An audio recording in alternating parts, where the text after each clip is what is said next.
Psychic Radio, Earth's #1 psychic radio network, and watching Moonstruck TV, enlightening television.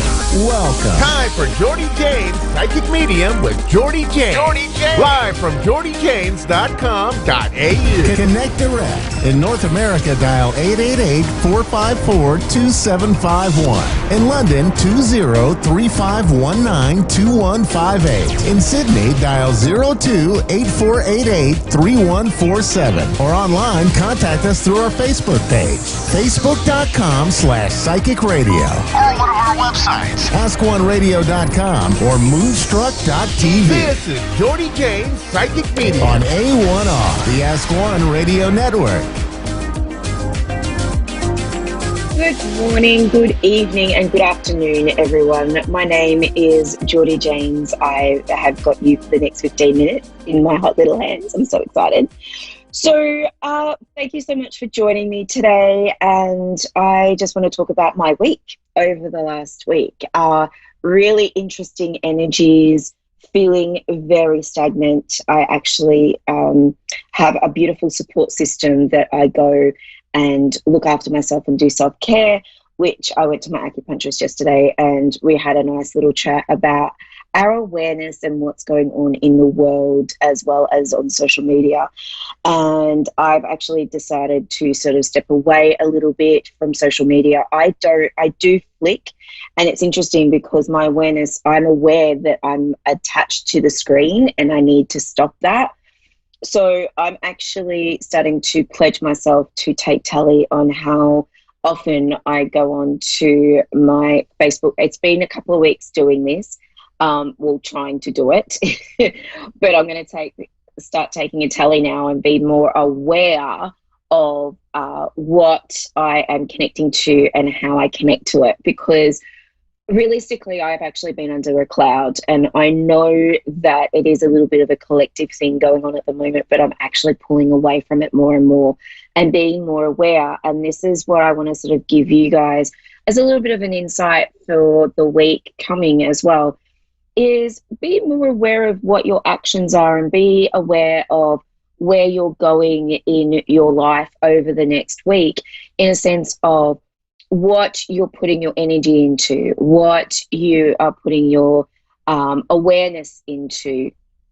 Now, it's really interesting. When I always talk about the collective, and the collective is the big sort of energy of the world, of the state, of the country that you live in, and being aware of the external as well, but also be aware of the internal consciousness of who we are and what sits right and what doesn't sit right. And we do get a little bit clouded with the collective. We get a little bit clouded of going, oh, is that my thoughts? Am I supposed to be following that? Or am I supposed to be doing this? For me, I am really starting to pull back and go, you know what? This is how I feel. This is how I see it. And this is my thoughts on things. But I don't push into the collective of my opinion, only because it's who I am and the way I move through it. So I really sort of implore you to have a look at your awareness for the next week, because I know my awareness has been clouded a lot by judgment, by connecting with people who I love dearly, but they have a beautiful, different way of viewing things. And I love them for that. And I trust in my friendship, but I really step away from, okay, yeah, it doesn't really sit right with me. So really being true to yourself is the key, I feel, this week, is being the key to trusting how you feel and bringing your thoughts into, sort of bringing awareness, I should say, into your heart space, and really breathe into that heart space and feel whether or not that particular area or that particular awareness or that particular thought is actually sitting with you. Does that make sense? So I hope this week really sort of be aware of your own stuff, be aware of who you are, and self-care. I mean, I praise my acupuncturist, and I had a great session with her yesterday. You should see my back. It looks like I've been hit with tennis balls because I love cupping. But the stagnaticity around me was quite prevalent with the way I sit and I don't do workouts, and I need to start doing that. So I need to move my energy. So yeah, but that's just, so please this week, be aware of you, be aware of self-care. As I always say to my beautiful students and clients, self-care, self-worth, self-confidence is my major three things. And if one of them disappears, then the others sort of fall out of sync. So yeah. So now I have a beautiful caller called Rachel. Hi, Rachel. How are you? Hi, good. How are you? Good. Oh my God, I love your energy. Sorry, your voice is just gorgeous. I hope, did I pronounce that right? Is it Rachel? Yes. Thank you. Okay, and you're beautiful Arkansas. I can't wait to get over there when we can actually travel. I'm really looking forward to going over to the States. So how would you like me to work for you today? Would you like me to work psychically or mediumshiply? I'm sorry, what was the question? Would you like me to work psychically with what's going on around you, or mediumshiply, which is connecting with loved ones? I guess psychically. Yeah, sure, not a problem. So as I connect with you, I feel that your energy is quite sprightly, and I do feel like sometimes I want to say to you that you sometimes get a little bit over energetic. Does this make sense? Because I feel like as I connect with you, you've got this beautiful way of turning things like a frown upside down. Does that make sense to you? Yes. Thank you. And I know, I want to say to you, are you still at school? Are you studying? No, I work at home. Okay, because it's interesting, because I feel like I want to go something about college with you, but if it's not study, there's something about this for you or hanging around you at the moment. So can I just leave that with you for a second? Or there's something about someone going to college. There's something about college. I just want to acknowledge this. If it's not around you, I just want to acknowledge that this is around you, though. Does that make sense? Yes. Thank you. And also, I just want to say, it's like I want to go, it's about time. So I don't know what this is all about, but I feel like I want to say you've finally bitten the bullet, or there's been someone who needs to go has finally bitten the bullet, and you're very supportive, or there's a lot of support around this for you. Does that make sense? Yes. Thank you. And also, I just feel like I want to go, breathe. Because you're not breathing properly. You're breathing shallow. Does this make sense? I feel like you need to just take a breath. And you're running 100 miles an hour at the moment. I feel like I want to say there is something about running around after people, but I just want to say I feel that you need to take a breath and sit in a space just for you, either to listen to music, dance like no one's watching, or just read a book. Take time out. Does that make sense? Yes. Okay, Rachel, I want to acknowledge that you organise everything, but you don't organise time for you. Yes. Thank you. Because I just looked at, like, when I know this, they show me a calendar, and it's like I've got post-it notes on the calendar. I feel like I want to say rearrange your time a little bit to put some time in for you. So it's like taking time out to look at your calendar, look at your week, look at your days, and change some time around so you've actually got time for you. Does that make sense? Like, actually put time in for you. Yes. Thank you. Now, also, I want to say, just going into that as well, do you have a family? Yes. Thank you. Do you have 2 children? I have 2 at home. I have 2 that are grown. Okay, thank you. Because I just want to say that the 2 that are home, I feel like they're running rings around you at the moment. And it's quite funny because I feel like they're both comedians, or they both love pulling pranks on you. That sort of beautiful clowny type of kids. Does this make sense to you? Yeah. Thank you. Okay, thanks. So for some reason, they're showing me chocolate, and I don't know if there's a joke around chocolate or there's chocolate, but I want to say, and it's like the Hershey's syrup I'm seeing, but I just want to talk about chocolate or chocolate syrup. So can I leave this with you? Or fudge? There's something about chocolate fudge. I just don't know what that is, but I'll just leave that with you. But they're showing me that these beautiful kids, Hello? yes, they run rings around you, but they also keep you on a lighter note. Does that make sense to you? Hello? Hello, can you hear me? Yep, okay. So I just, anyway, I'll just keep going with what I'm seeing. But the two kids, Rachel, are just absolutely gorgeous, and they like to keep you on your toes and be real clowns. I know one of them's a real clown. I think it's the youngest one. And also, I just want to say, hi, Rachel. Sorry, I'm just going Hi. to get you to look back. That's okay.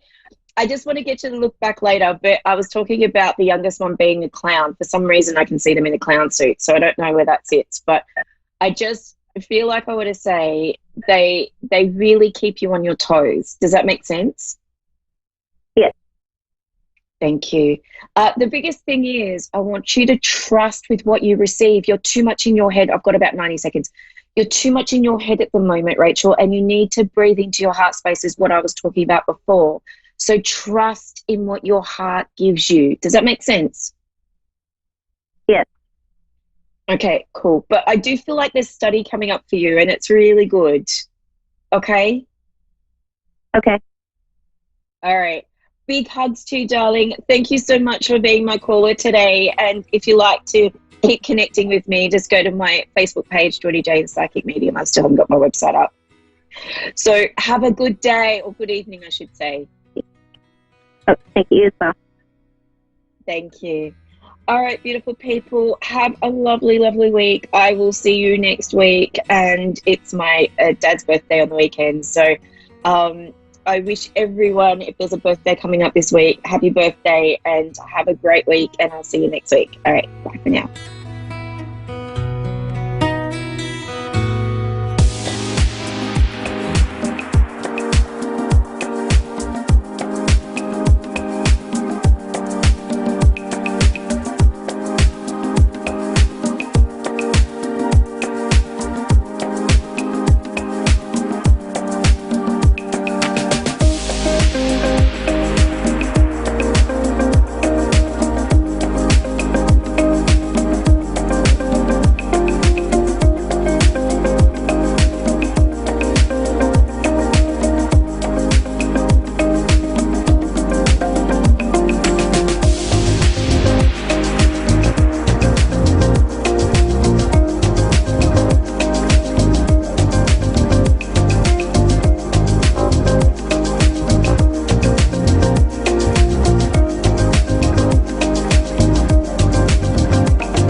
To A1R Psychic Radio.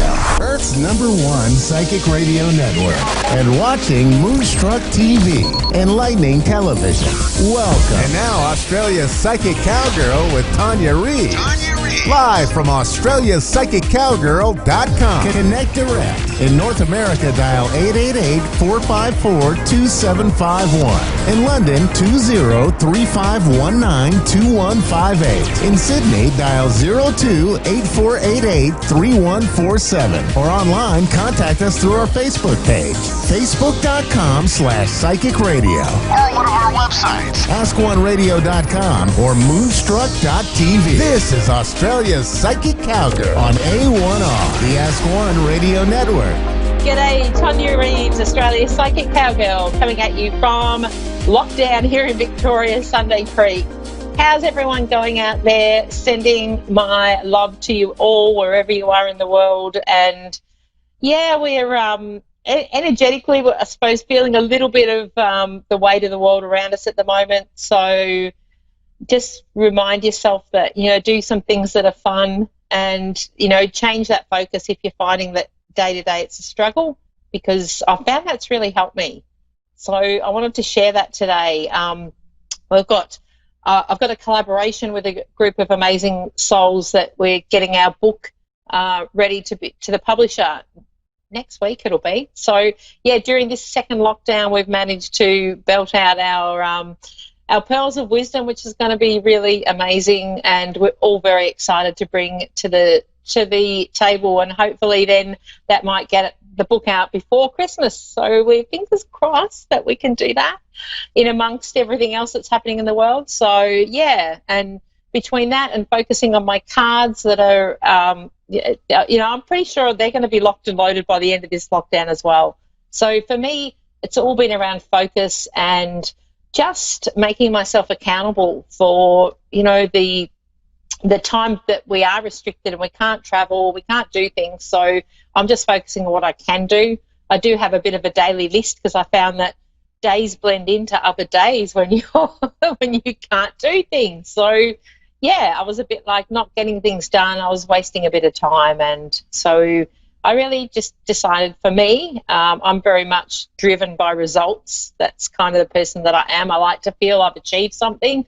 So I've just had my daily list, and it's actually, set me up for getting a bit of a routine. And I think too, in this time, routine is the key. And, just keeping the faith that we'll come out of this, and, take it a day at a time. And a little bit like I shared on my show this morning with Tony at TNT Thursday is, just be kind to yourself and be gentle with yourself, and know that, it's okay to struggle. It's okay to feel those emotions. I think we're learning that a lot this time around in lockdown. I know for here in Victoria, as frustrating as it may be and as hard as it is, we can allow ourselves to be affected emotionally and, just put our hand up to say, yeah, I am feeling a bit down, but I'm not going to stay there. I'm going to actually move through that. So, I think if we can just be conscious of that and say, I'm going to do the best I can here, and I'm going to be really kind to myself. And as we know, when you're kind to yourself, that kindness radiates to others as well. And, we can just be a little bit, working through things that we need to at this point in time as well. I've had a lot of people that I've connected with recently working on forgiveness, and that's been a really powerful thing. So, if you can work on an area in your life that you're finding might be a struggle right now, do a little bit of self-healing and do a little bit of work around it. You can Google, if you want to really connect into the forgiveness side of things, Google how to do it. Have a crack at, there's so many different ways and tools out there to help you. And now more than ever, we're so connected to every bit of information we need. So don't be afraid to put your hand up. And if you need help, work through things. So yeah, definitely don't feel like you're in this on your own, and also connect to others. We need to remember that too. I think we all need to remember that. All right. Thanks for listening. Now I'm going to go on to my first read is Michelle from Eva Beach in Hawaii. Michelle, how are you? Hi, aloha. I'm good, thank you. Oh, I love Hawaii. Aloha. How amazing. And we say g'day over Thank here you. in Oz. Thank you for connecting. I love it. I love it. Thank Now, was there you. something you want me to focus on for you today with your reading, or just connect in? Yeah, just connect in, please. Yep, okay.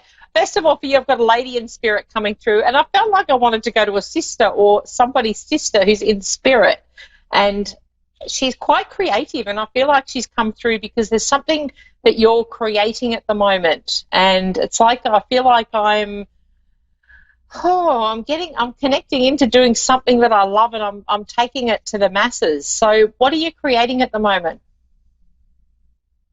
I'm a flight attendant, but I'm not working right now. I'm on a leave due to the COVID. So I haven't been working for 5 months. Okay.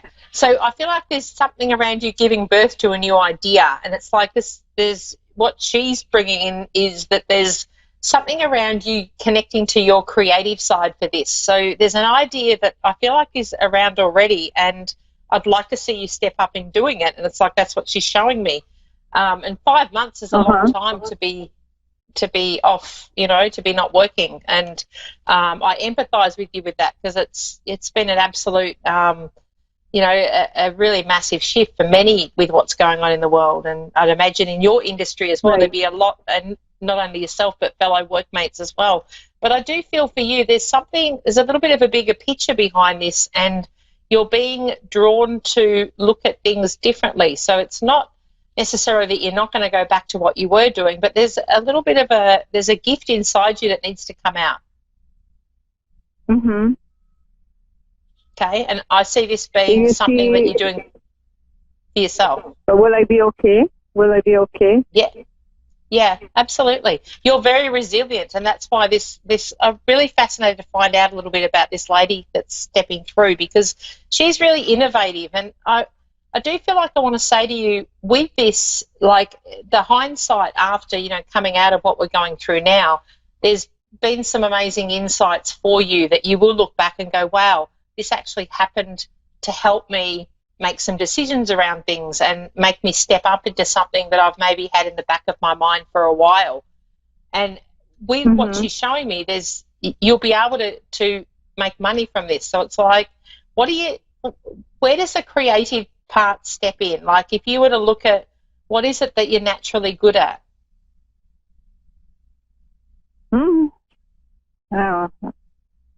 I just like, helping people. I mean, that's what I always did. Like mostly. But what is it?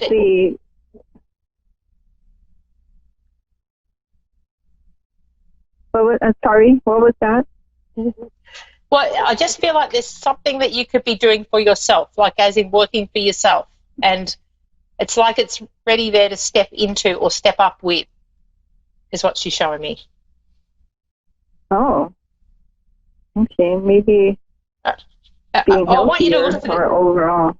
Yeah, but I feel like this is something that you're making money from. So this is to do with a bit of a shift in career. I want you to have a look around for the opportunity, because there's definitely something there. And she's insistent with this, and I know it might not make sense totally right now, but when spirit come through that insistent, it's like there's something you haven't possibly, you haven't thought of yet, but there's something else that you're going to be doing. And I feel like I'm working for myself. So I want you to step into the innovation side of things, because there's something that you could be doing right now, and I just feel like she's showing me there's an opportunity there. Okay. Oh. And where does a little but I'll be okay. Yeah, really look into that, because she's really strongly showing me, and I'm surprised that you haven't already come up with this, because the way she's showing me is it's very it's like it's so obvious that it's crazy. So just look around at that. I also want to ask about the little girl around you. She's bringing forward to me like so I feel like there's what's happening around your daughter at the moment, or I feel like she's bringing her to my attention for a reason. I'm not sure. I mean, she's okay. She's quite spiritual, yeah? She's very sensitive. Yes. Yeah. So it's like, and sometimes too, just bringing that to our attention is about how she's going in amongst all this, because children tend to, they're when they are sensitive, they take on what's happening in the world and what's around us. But I do feel like I want to say to you, have you stopped watching the news, or you've changed something, is what Spirit is showing me. So it's like, well done on that. You made a call, or you're not feeding into the media stuff. Oh, okay. Because I just feel like I'm conscious about what I take notice of, or it's like, sometimes when it's like I'm going to turn the tally off because I'm sick of hearing about it day in and day out, and I feel like there's something relative around that with your daughter as well. It's like I'm separating myself from, it's not that you keep up with what's happening, of course, but I'm not, energetically feeding off that. I also feel like, because there's something around the ship. So she's good. She's fine. Yeah, I do. It's just about being aware of the fact that she's a bit sensitive, and she might be feeling it at the moment, and it's just like to reassure her and say it's okay. Yeah, she has a lot of symptoms. She feels a lot of things, like me. Like I'm like empathic, so like she has a lot of traits that I have. Yeah, beautiful. So I feel like you're creating something, and I do want to say, like, I just feel like you have a strong spiritual connection, and it is something that you could easily tap into and do things around the spiritual side. And I feel like that's part of this, what you're stepping into. So I'd like to see you get creative. I feel like I'm painting or I'm drawing something. I don't know whether you've never done that before, or I just feel like there's definitely something there, and you could do that with her as well. Oh, thank you. Yeah. So overall, please have a go at that. Financially, you think our family's going to be okay financially? I do. Now, when who's still working? Is it your partner that's still working? There's somebody that they're showing me is still working through this, that's kind of holding the family together.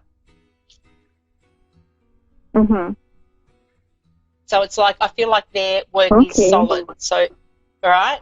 I also want to say there's been a lot of realizations for you personally in living within your means, or there's something around really having a look at what I need in my life and what I don't. And I feel like you're letting go of stuff that is just stuff, like I'm releasing what no longer serves me. I do see you selling some things to go, you know what, I don't need that anymore. I'm going to sell that.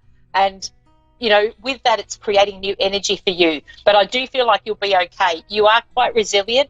So I feel like you've connected today for this reading to go back and go, okay, what am I going to do now? Let's look at the world as it is now. I've been pulled up. I haven't worked. I'm going to side hustle something here, is what they're showing me. So please look into that, because it'll be successful. Okay, I will. Thank you. No, my pleasure. I've run out of time, but thank you. My pleasure. Please keep me in the loop. I'd love to hear how you go, because I'm 100% confident you're going to be fine. Thank you for calling in. Aww. Australia's Cowgirl Medium, thank you so much for connecting. I'm running out of time. Take care, everybody. Woohoo!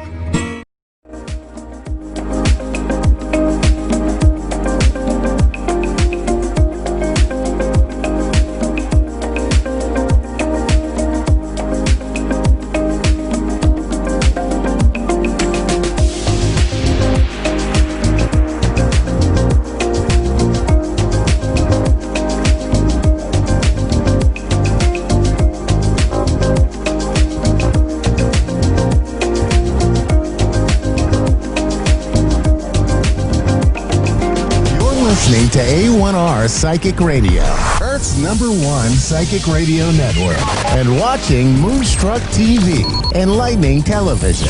Welcome. Time for Psychic Paths with Suzanne Marie.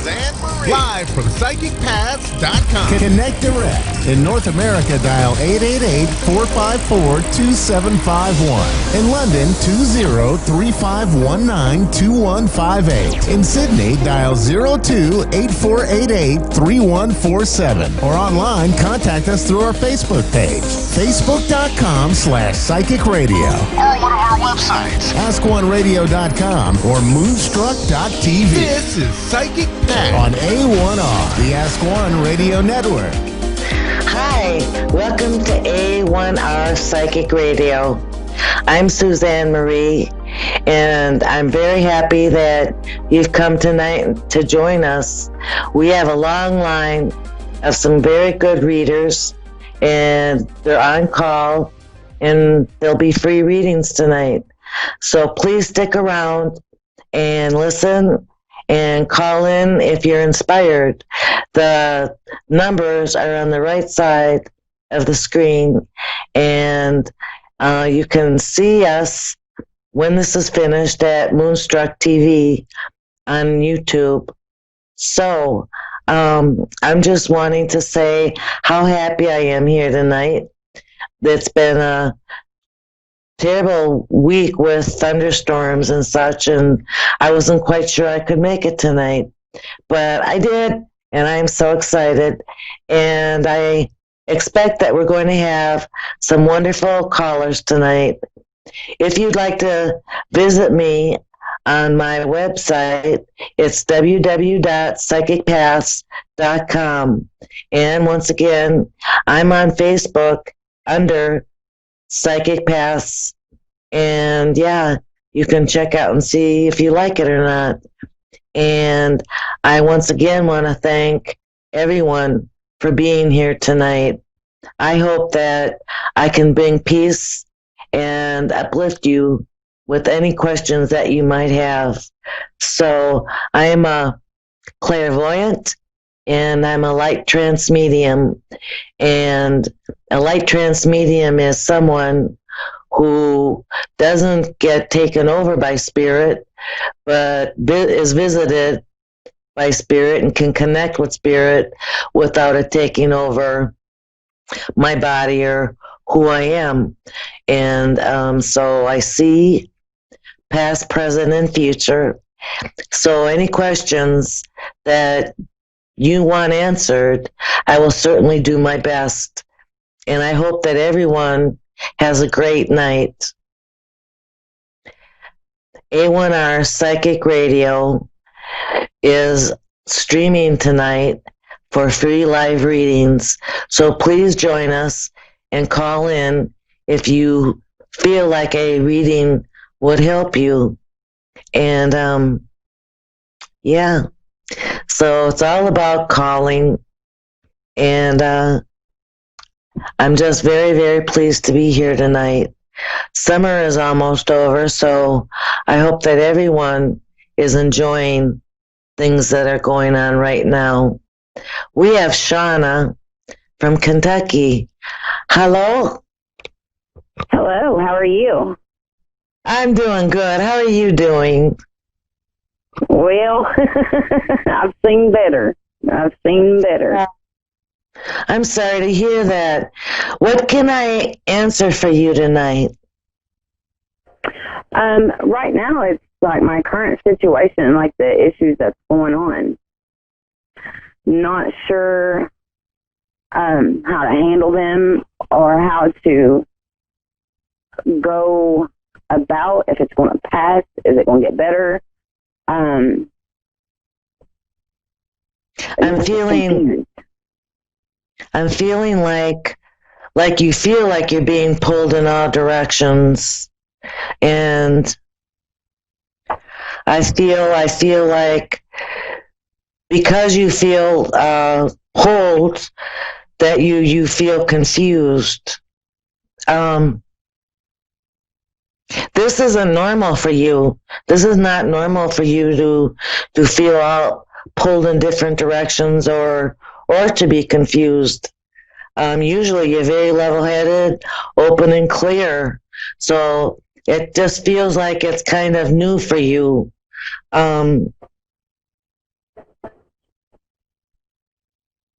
That would you say that you've done a lot of growing as a person in this last year, 2020? Absolutely. Like there's Absolutely.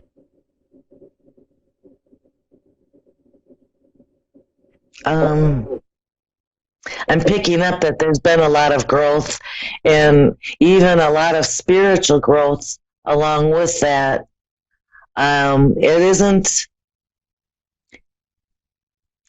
isn't like, how can I put this?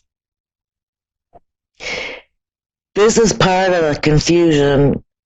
I'm not sure about being pulled in different directions, but you've grown. You're not the same person you were when the year started. I think you need a little patience with yourself and a little love for yourself. You should be, I don't want to say should, but you should be very proud of all the work that you've done. Spirit is just saying it's been tremendous. And I think that doors will start opening very shortly, things to abundance and money and happiness. I just feel like this is a part of reaping the rewards for so much growth that you've gone through. Spirit says it's been somewhat painful, but I don't think that there's change without some pain. I think it's always kind of connected to pain. We don't like change as people. But I just sense that you need to sit down, and whenever you're feeling overwhelmed, do what makes you happy in that time. And remember to be patient with yourself and be proud of yourself and tender with yourself. Spirit is with you all the way. You're not alone. Excuse me. And bless you. I just think that you need to take some time and know that it will be getting better. I think now, like respite or a recovery for everything that you've been through this year. You don't even want to do that. You don't want to take a seat and take it easy. You just want to, keep on going. But I think what would work would be if you kind of slowed down and took it easy on yourself and the situation. Am I making sense? Yeah. I'm actually recovering from a partial knee replacement, actually. Maybe that's part of the rest you need in recovery. I feel like emotionally too, though. Yeah. I think you need to take some very loving steps to just being patient with everything and don't rush everything, to keep going. Do I make sense? Thank you. Yes. So that's what I would say. You're doing good. You're doing super. You're doing wonderful. And everything is just... The situation that I'm in now that I really have questions about is, like with my kids and the situation there, is that going to get easier? I set my friend up with my ex-husband, and after they got together, it changed. They're my best friends, and, I thought she was. And, all I wanted was for my kids' dad to be happy. And everything was going good, and then she moved in with him, and it's gotten bad. And, and when you said, I need to slow down and take it easy, that makes sense. Because I've been a raging bull. And, like, my emotions, I've cried every day for a week, so far. And, this lady, I feel like she's blindsiding because my kids won't talk to me now that she's there. It's going to work out. It's going to take time. You need to be easy on yourself. And maybe what Spirit wants you to do is to step back from that situation and rest yourself from that too. Doug, your kids are going to come back, and that's because you're their mom. But if you just step out of that situation, okay? Okay. Step back and take the time to love on you. Worry about you. Okay. I'm sure it's going to be okay, honestly. Trust me. Okay. Well, you have a good night, and thank you so much for calling. And thank you. And what was your name again? I'm sorry. Suzanne. I'm Suzanne Marie. Suzanne. All right. Thank you, Suzanne. Bye-bye. And we have another call. Ivina? Lavinia. Hi. Hi, Lavinia. How are you doing? I'm alright. How about yourself? Doing good so far. What can I help you with tonight? If I'm drawn to my nana, if that's okay. Or received anything from a loved one. Okay, hang on a second.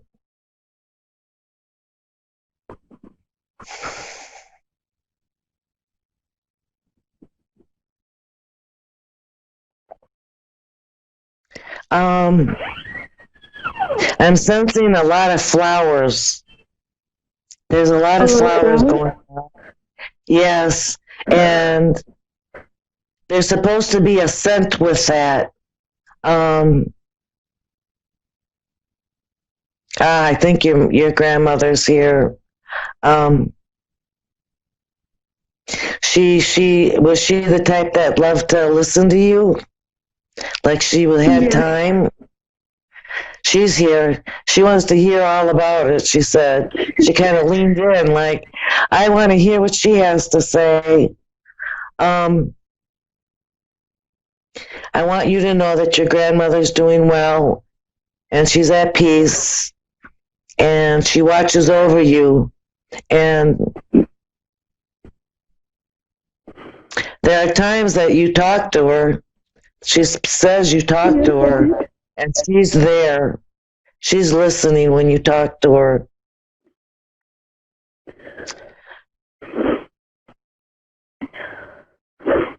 Thank you. You bet. Is there anything else? I know you miss her, and you'll be together again someday. But she's watching over you. Because she passed doesn't mean her love stopped or your connection and bond. It's still strong. And she just wants you to be happy, and she wants you to know that she's okay. Yeah, that's what her message is. Her message is to keep talking to her. She hears you and she loves you. Thank you so much. Is she the only one that's around? It seems like that. She took over anyway. You know, she kind of bogarted her way to talk to you. So, yeah, she came with flowers and she came with some fragrance or perfume. She loved a lot of flowers and she was full of perfume. I want you to know that she hears you and you can talk to her, and she's not far. She's as far as your ability to conversate with her. Okay? Yep. you're doing good. Let me see if I can get her to let some other people. All right, thank you.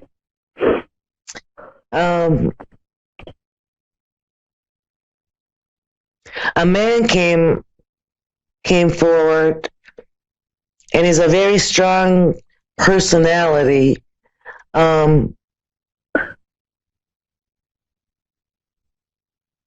Yeah, he's a hard worker and he doesn't take no stuff. He's here. That's my dad. Okay.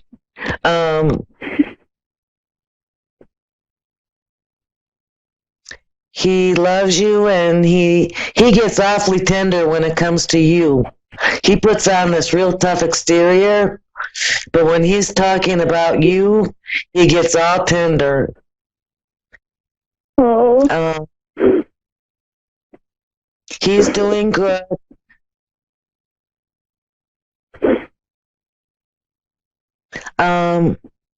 Yeah, he's doing good. He loves you. Thank you. And he says that there's something else going on in your life, and he is with you right now. That there's some kind of, don't want to say a problem, but a little bit of an issue, and he is there with you. He stands with you on whatever's going on. He's helping you. Yeah, okay? That's where I get my strength from, I reckon. Oh my goodness, he is tough. I can only assume. Is he a very smiley, happy person? He is. He is. My dad. But he definitely carries that he can take care of anything kind of attitude.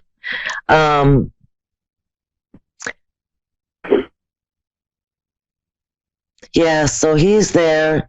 He loves you, and his bond is as strong as ever too. So don't forget that, okay?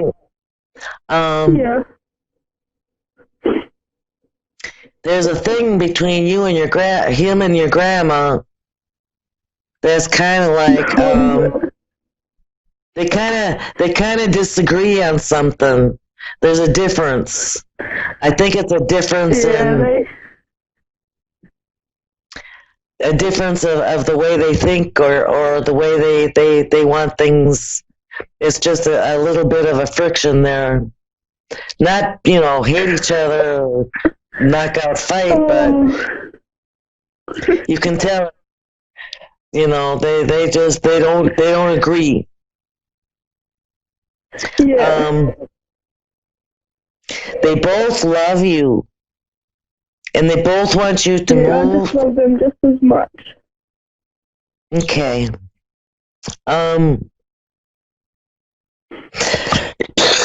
Excuse me. That's alright.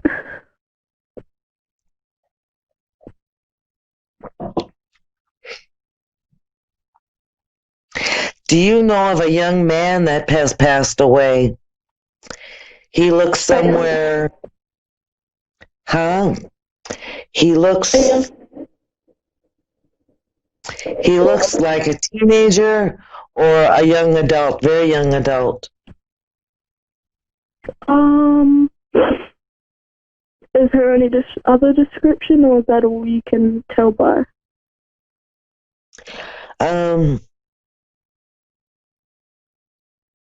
It looks like he's worried. He has a worried kind of past, and I sense that something tragic happened, like a car accident or something. There was an accident. Oh, well, I've had a lot of young people my age, and they were close friends. Two was from a motorbike, and another one recently with a motorbike as well. So, and they're all in kind of the same age, so I couldn't really tell you.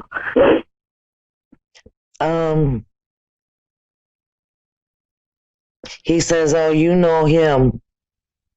You know this one. Yeah, but that's okay. He's not giving me a name. But I think there was a time with this fella that you had spent some time with him. Like it wasn't in a group.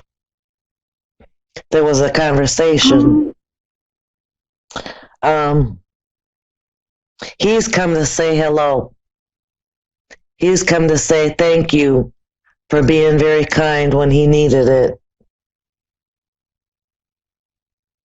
He seemed to have been going through some hard times, and the person that showed him some really good kindness, and he said you were a good listener, was you, and he truly appreciates you. Oh. So, yes. I would not have a clue who it is, but I'm so thankful that they've come through and told what they really think. He has brown hair, and it's not short or shaven. It's a regular long boy's haircut. Oh. And he's kind of thin. Around what age? Yes, he's like a young adult. Young adult.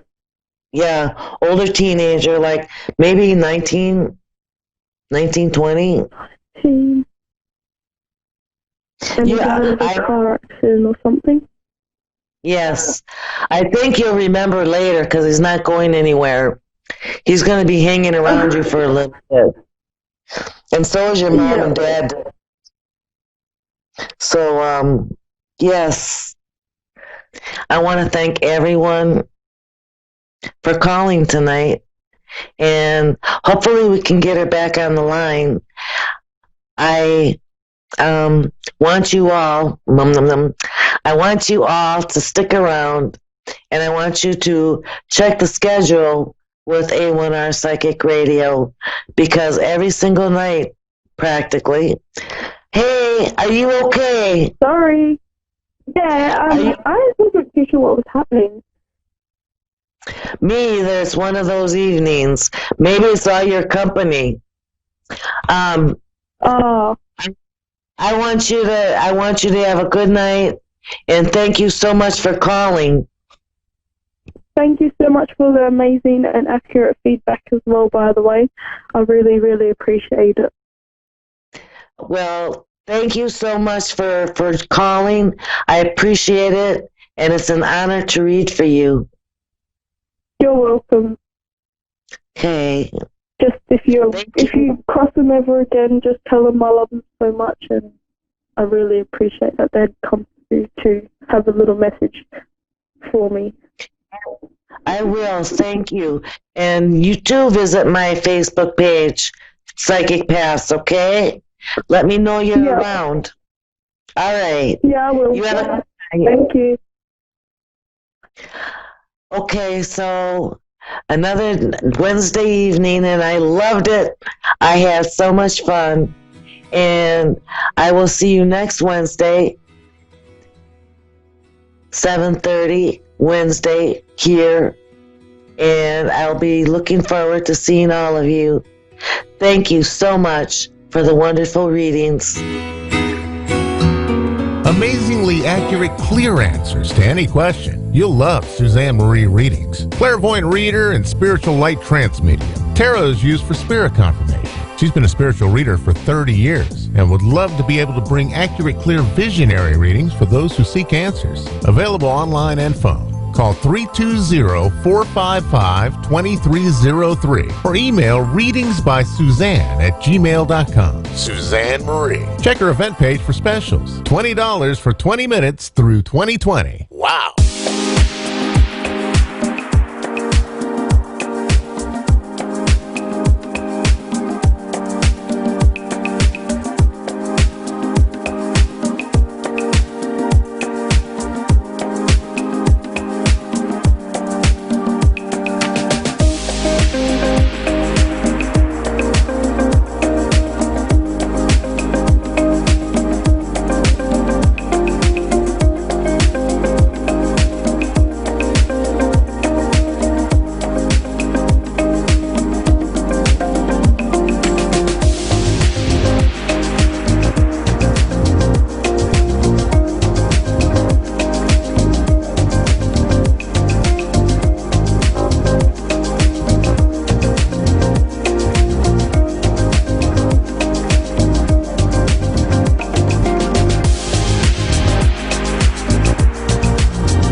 Psychic Radio, Earth's #1 psychic radio network, and watching Moonstruck TV, enlightening television. Welcome. Time for New York City Celebrity Psychic with Perry Lyons. Perry Lyons. Live from PerryLyonsBrilliance.wixsite.com/Perry Lyons. Connect direct. In North America, dial 888-454-2751. In London, 20-3519-2158. In Sydney, dial 02-8488-3147. Or online, contact us through our Facebook page, facebook.com/psychic radio. Or one of our websites. AskOneRadio.com or Moonstruck.tv. This is New York City Celebrity On Psychic. A1R, the Ask One Radio Network. Hi kids. Let me choose this a bit. You caught me.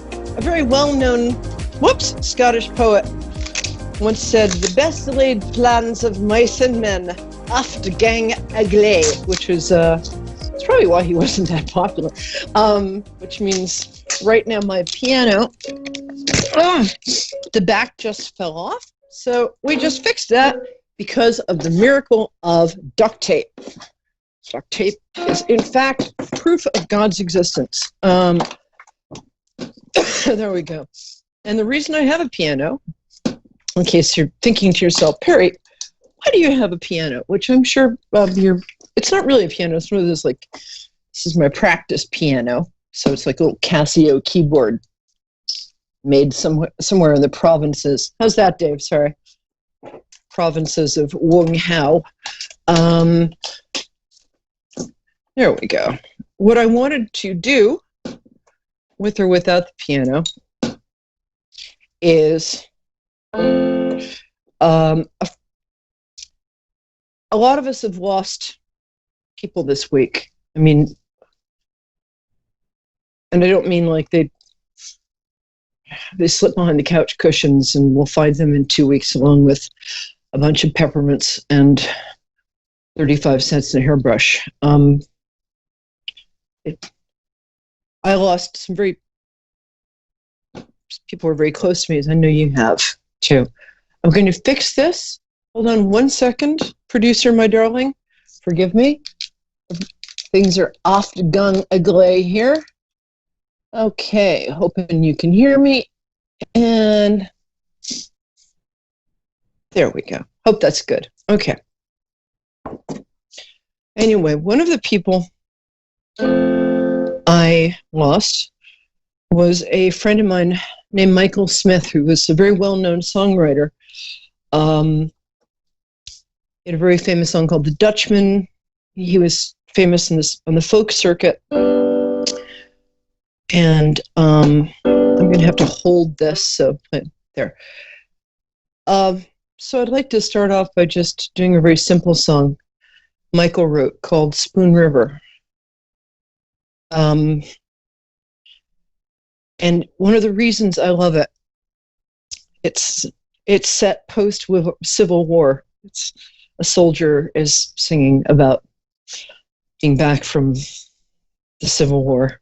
My family was seriously Union, but it's about how we're all one.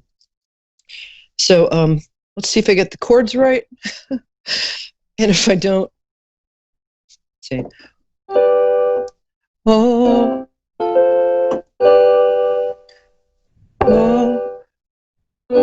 all of the river. I'm just going to do it a cappella. Ready? All of the riverboat gamblers are losing their shirts. All of the brave Union soldier boys sleep in the dirt.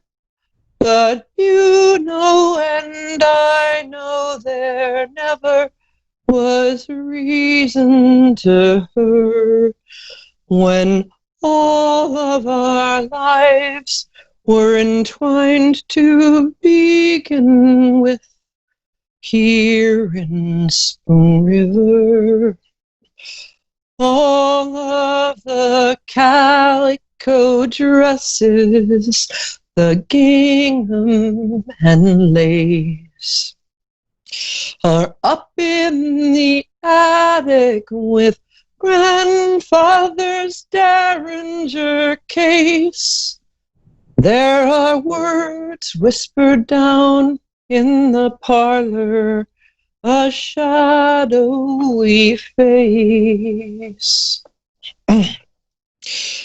Morning's beginning, one new beginning here in Spoon River. So come to the dance, Mary Perkins, I like ye right well. The Union is saved if you listen, you'll hear all the bells. There must be a heaven, God knows that I've seen, mostly hell. My rig is outside, come ride through the morning here in Spoon River. All of the riverboat gamblers are losing their shirts. All of the brave Union soldier boys sleep in the dirt. But you know, and I know, there never was reason to hurt.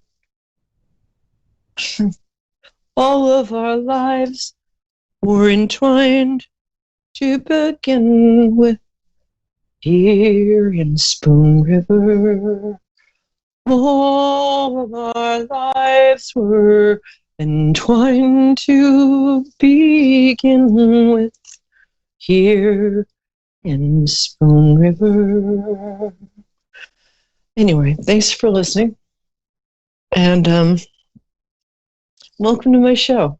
We're here on Moonstruck TV, best and biggest psychic metaphysical station on the globe, which is wonderful. And now we have Kelly calling in. And hi, Kelly. I'm very happy you're here. And make sure we're all turned up. And, Hi. Hi, sweetie. How are you today? Oh, it's been a weird day. I feel like my boyfriend and I are kind of breaking up, and I lost my job. Oh, sweetheart, I'm so sorry. Did I you say know, it's your all in one day. It's your birthday today? Did you It's say? my birthday, September 1st. Oh, well, It's been a weird day, I said. Well, you know, I am in Japan. When you lose your job, they say congratulations, because they say that wasn't the right job for you. It wasn't. It wasn't. So there's a part of me that wants to, be in line with my Japanese friends and say, congratulations, it wasn't the right job for you. Okay, good. And I can tell you, let me just go into psychic mode here. Oh, yeah, not only was that, by the way, I'm sorry that happened to you. I want to validate what you went through. Having validated your feelings and what you went through, that job was so not right for you. That job. There was also, I don't like saying mean things about people, although honestly it never stops me. But I'll do it. I'll do it the way a friend of mine from Nashville always does it. Right before she'd say something a little mean about somebody, she'd say, "Oh, bless her heart," and then she'd rip her to pieces. But which is why I'm considering moving to Nashville. Not really, but so there were two, not just one, honey, not just one, but two different people at that job who, it's not that they didn't like you, because you're extremely likable. Although it has been known to happen that sometimes people don't like other people because the other people are very likable. It's a little thing that I believe is mentioned in the Bible, and it's called jealousy. And I believe the thing the Bible says about it is, don't do that. So there are two people there who were either jealous of you or they were difficult. Even if you were working... The person I was replacing and the owner's wife. I'm sorry. Well, that's not even subtle, is it? No, it's a very small company. It's only 5 people. Yeah, I'm glad you're out of there. Who is the other person I'm talking to? And by the way, you're extremely attractive, so I can't see you with my eyes because there's no visual from where I'm sitting, but I can see you with my heart. And you're an attractive broad young lady. Thank you. And it causes me issues from time to time. You go ahead, finish the sentence I just interrupted because we're on the same page here. Go ahead. No, it's just I'm like, I don't think about that part because I'm really, really nice and kind to everybody, but it doesn't always work on my behalf. It's almost like a double negative. Yeah, a double negative. You're so cute. Well, also, if you walked around thinking about it all the time, you'd be insufferable. And as I said earlier, you're really likable. I mean, I'm likable for sure. Yeah. So hopefully I find a job really quick, and this guy comes around and figures his crap out, or I find somebody new. Okay, if this guy you're talking, I'm having a little trouble understanding you. Possibly because of the tequila. No, this is ginger ale. It's not tequila. No, kidding. So you can have tequila. I don't care. Thank you. It's, you know what? Every time I have had tequila, I wake up in a Motel 6 in Ogden, Utah, with a pack of Eagle Scouts. No, you don't. So, I'm joking, unless you have tapes, in which case call me after the show. So, did you say earlier that this guy broke up with you? That your relationship broke up? We've been on and off for 3 years, and the first year he was like obsessed with me, and the last couple of years it's been kind of like on and off, but we've never stopped seeing each other. You know, like I'm spending my birthday weekend with him. I was just with him last weekend, but it used to be like 5 nights a week, and now it's like maybe once a week, every other weekend, something like that. Well, there's a couple of things going on here. Usually when a man does that, he has either lost interest, which is not really possible with you because, I'm a really good judge of character, and you're a really nice person as well as being very attractive. You're a very good girlfriend. So he says all the time, he's like, "Your wife material." Your wife material. Oh, it's so nice of him to give you that approval. Your wife material. Sorry. I mean, I like that he recognizes your good qualities, but let's face it, that's a really condescending thing to say. Also, I don't. As somebody who had a very good time when she was single, that was me. Again, if you have tapes of any of that, please call me after the show and I'll pay for them. No, but if a guy wants to be with you, he's going to be with you. One of the things I learned in my wild single years is that I don't believe a darn thing men say. I watch where their footsteps go and I watch what they do. If their footsteps come to me, they can give me all the compliments in the world. You're this, you're that. You look more like a marmoset than any woman I've ever met. Whatever, sweet talking, although admittedly being told you look like a marmoset isn't sweet talking, but you know what I mean. So here's a rule that I think would come in handy for you right now. Don't believe a darn thing men say. Watch what they do.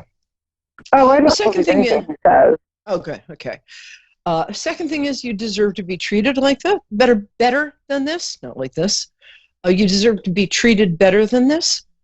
And the third thing is, if a man is hot and cold and he is not explaining why, then I think he has somebody else. I think he has. There is. He's seeing me and another girl. What the hell are you putting up with that for? You deserve so much better. Frog that. Oh, it's COVID. What? We're in the middle of COVID. It's not exactly dating season. You know, if you want to make up excuses for treating yourself less well than you would treat your best friend, you go right ahead. But if you're supposed to meet a guy, you will meet him. And COVID season is ending. I have a friend who just met somebody. Admittedly, he accidentally parachuted onto her balcony. But or you can tell him. You can just say, hey, you know what? That kind of behavior flies with other women, or maybe it flies with who I used to be, but it doesn't fly with me. So I guess my two questions then would be, do you see a job and a new man in my future? I definitely see both of those. I want you to get this person. You know, I'm just a TV psychic who needs deep conditioning. So I mean, however, I also have a proven 92% accuracy rate. So the job is going to be easy. You have a much larger network than you think, and so I would call all of your friends and say, hey, you know, you don't have to tell them that your old job, there's no need to be honest at your own expense, but you can say, I feel that I'm being underappreciated and underserved here in this job. And so call people, let them know you're available, because you have a couple of different specialties. You're good with people, you're good with tech, and you have a very good problem-solving mind. I would want you to work for me. I mean, and you have a good... I process loans, and I work in escrow and mortgage money. You process loans, and in this economy, you're worrying about getting a job? No, Are you kidding me? I lost my job today, so I just threw my resume out there today. And then the guy thing happened too, where he's like, I want to see you still, but it's like just somebody else. Wow. It's been a really hard day. On the other hand, astrologically, I was talking to my friend Elizabeth Grace. Elizabeth is spelled with an S, so if you want to look up her website, she's Elizabeth Grace Astrology. She is a genius. So I was talking to her today, and we were saying there's some stuff going on in the sky right now. And I know it's hard to imagine that great whirling lumps of rock in the sky care about what we're doing on Tuesday. However, I have found everything she says to be incredibly accurate. And she says this is a week when anything or anyone you're not supposed to have will be taken away from you. I mean, not permanently. But I think you can do a lot better than this guy. I think that's one reason you're calling. Hello? You there? Okay. All right. Anyway, Kelly, I'm going to move on because I lost you. You weren't supposed to be in my life. This guy is lying to you. He has two other women, not just one. What I think I heard you say was that you were a loan processor. I see the job thing being like a piece of cake for you. I really do. Make 3 phone calls. You can have a job by next Tuesday. And I'm not making that up. Well, I don't make stuff up unless you ask me my age or my weight. But honestly, I really, this guy, you're not that into him. There's a much better guy coming along. I don't think he's coming along till January. I think you'll meet him around the holiday season. I don't think you'll really get together until January. So, you know, if you want to waste your time being lied to by some loser, You deserve much better than that, but hey, it passes the time. However, I think December, we're going to get to you, Misty. Hi, Misty. Hi. I'm just going to finish up. Kelly, just so you know, lose the guy. He's leaving anyway. He's not leaving, but I mean, he's not a long-term prospect, because a guy who has 2 women when he's your boyfriend is a guy who will have 2 women when you're married. Okay. And before we start with Misty, I want to pass along. I have a friend. We've been friends for 20 years. She wrote the advice column. We've got 6 minutes. I'll make this fast. But here, I'm about to give all of you out there, man, woman, whatever gender you identify as, I'm going to give you the best dating advice I ever got. And it works. That's how I know. And it's from a friend of mine who had an advice column in Elle magazine for 25 years. And is also just one. Her name is E. Jean Carroll. She's also one of the best people I've ever known in my life. And I was single for 4 years because I was wearing opium perfume, frankly. And I said, babe, can you just boil down all the good advice you've given people for the last 25 years? And she said, yeah, men are hunters. Let them hunt. So whether you're a man or a woman or other, but if what you want is a man or what you want is a woman or a llama, but especially men, let men hunt. Don't go after them. Disappear if they treat you badly. And so that's from me and E. Jean Carroll. Okay, Misty from Ontario. All of my best friends in New York are from Ontario. Hi, how are you? Hi, I'm good. How are you? Hi. Oh, good, and you have a beautiful contralto voice.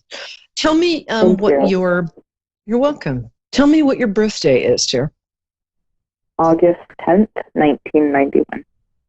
Oh, happy birthday. Thank you. Oh, and happy birthday, Francis Bean Cobain. Sorry, I forgot to call you, kid. So let's see. Well, you have ask me your question. I think I know what it is, but ask me your question, baby girl. What do you think it is? Well, I think you've been going through a CRAP time. I think it's something to do with. Well, you have 2 questions. One has to do with like this person you've been pining after, and one has to do with your kids. Funny, I was going to say work, and my guide said it's her kids, so I'm going to listen to them. So talk to me, baby. Okay. You have 3 kids? I'm just wondering. 2, just a boy and a girl. All right. Oh, please don't tell me you see 3. Oh boy. Nothing. I said nothing. Go ahead. Do you think that I am?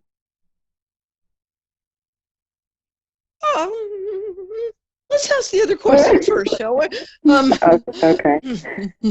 No, I don't think you are, but I think, take precautions. Wear a wetsuit. I don't care. Take precautions because it's not the best moment for you to have a kid. And this person you're pining after, has he temporarily vanished? No. Oh, okay, good. No. Oh my God. Well, I get to be wrong occasionally. Okay. Is he feeling emotionally unavailable?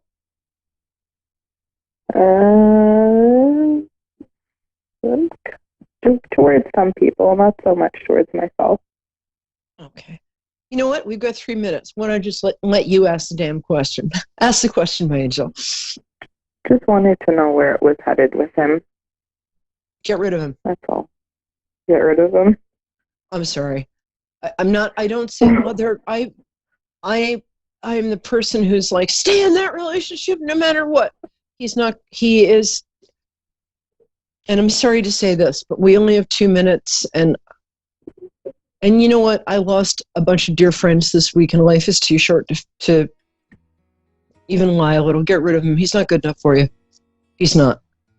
You deserve and you need someone who will take care of you, who will come after you.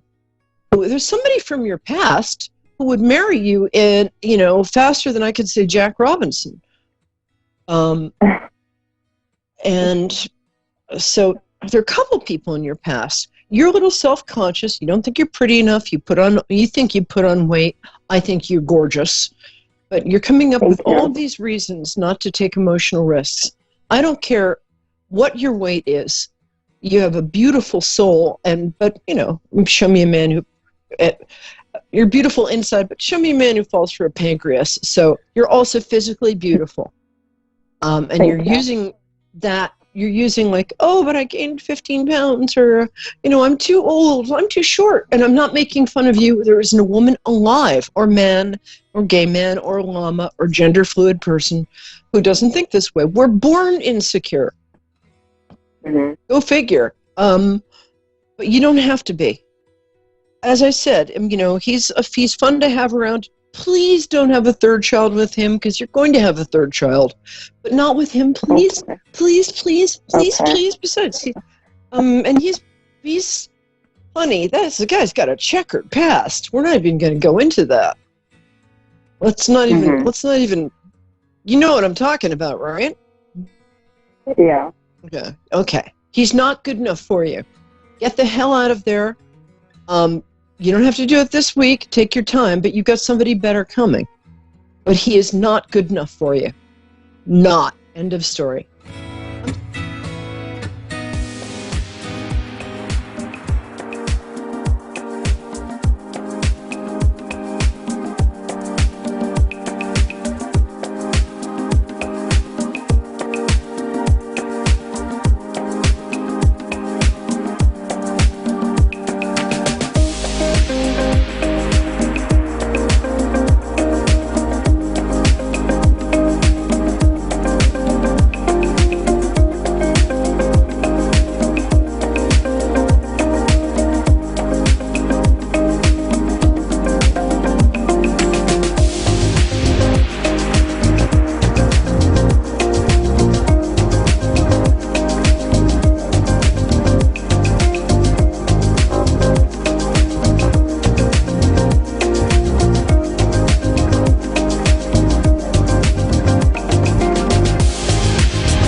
listening to A1R Psychic Radio, Earth's #1 psychic radio network, and watching Moonstruck TV, enlightening television.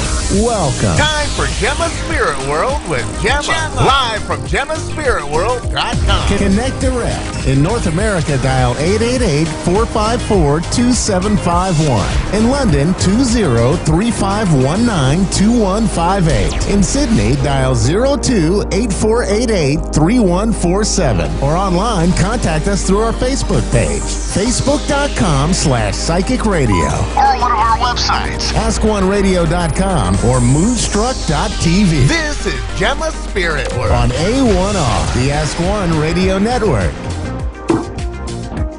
Hello everyone. I am Gemma, your host tonight. How are we all doing? My goodness, it's been such a crazy morning for me, and it's just nice to be able to just breathe. I've actually woken up with 1,000 things to do, and I've constantly been watching the time. I feel like I've been in a huge hurry to get to A to B to C to D on all my locations this morning, and just feel a little bit rushed. And I know that it all happens to us, and it's just good to just, take a big deep breath in and out and just really relax before you start anything. So I am finally on board. I've had a huge week. I've had lots of clients. It's been going crazy, which is great for me, but it's also, there's lots of uncertainty for everyone.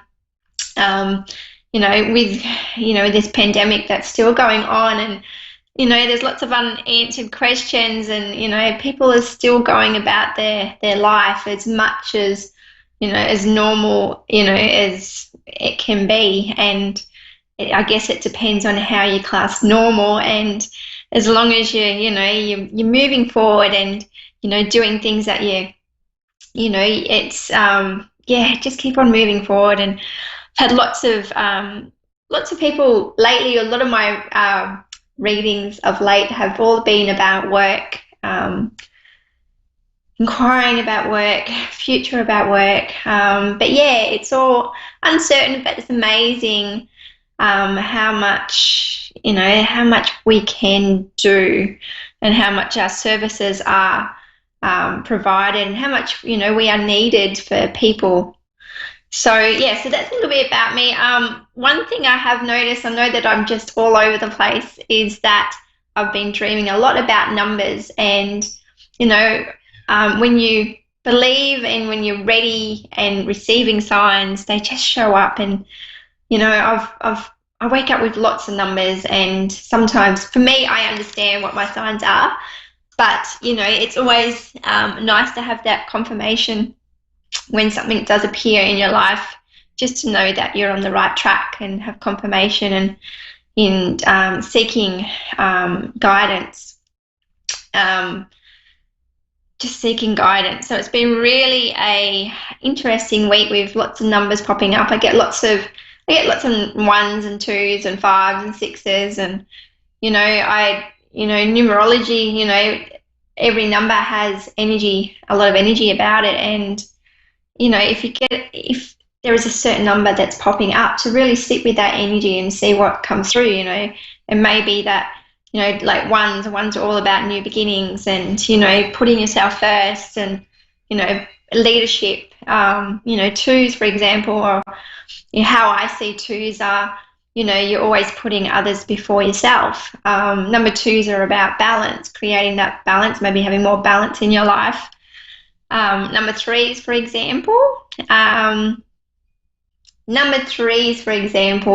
creativity, sensitive. I like number threes. It's about self-expression, the way you express yourself, and it shows that you're very in tune with yourself and others around you. It's about being creative and movement. And you look at number four as it's about foundation and balance and creating that foundation order. There's things that need to follow in steps. It's planning ahead, really thinking outside the box.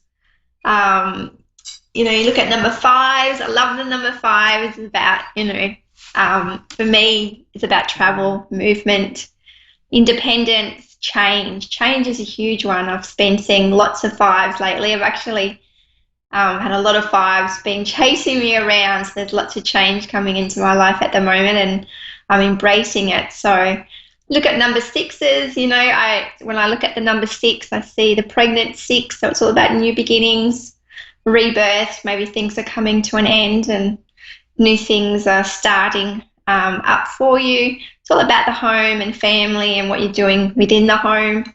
Could be that there's lots of issues, or maybe there's needing to spend more time around the home or within the home environment with people in the home.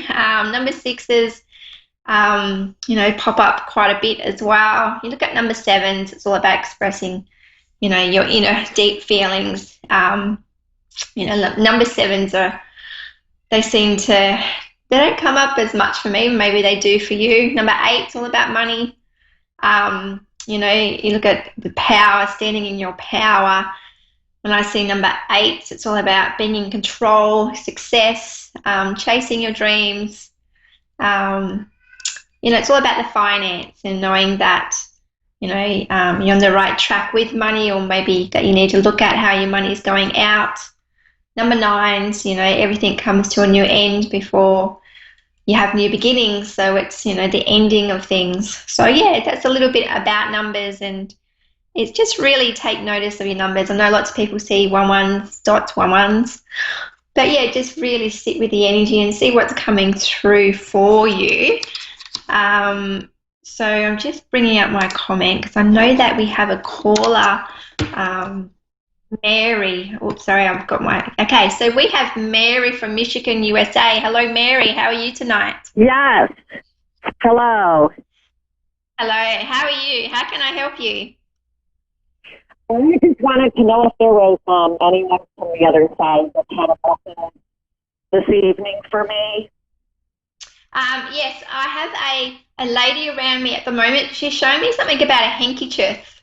Can you resonate with it? She's showing me this. I have this lady around me right in front of me at the moment, and she's showing me a handkerchief. Okay. Does that resonate? It's interesting. It's like the embroidery, or how do you say that? Yeah. Embroidery. Yes. Does this resonate with a loved one around you at the moment? It does, yes. Yes, okay. So I have this lovely lady around me. She's also letting me know, I'm just seeing what message she has for you. She's coming quite strong, so she's very much been waiting for your call to come through tonight. She's letting me know about stars. Do you actually, are you a night, there's something going on with, she's showing me stars. So I don't know whether there's something to do with a star sign, someone's birthday, or the fact that it's something to do with outside. She's showing me there's something to do with stars. Do you resonate with a star or stars when I pass this message on to you? Stars, S-T-A-R-S? Yeah. Yes. Yes, it does.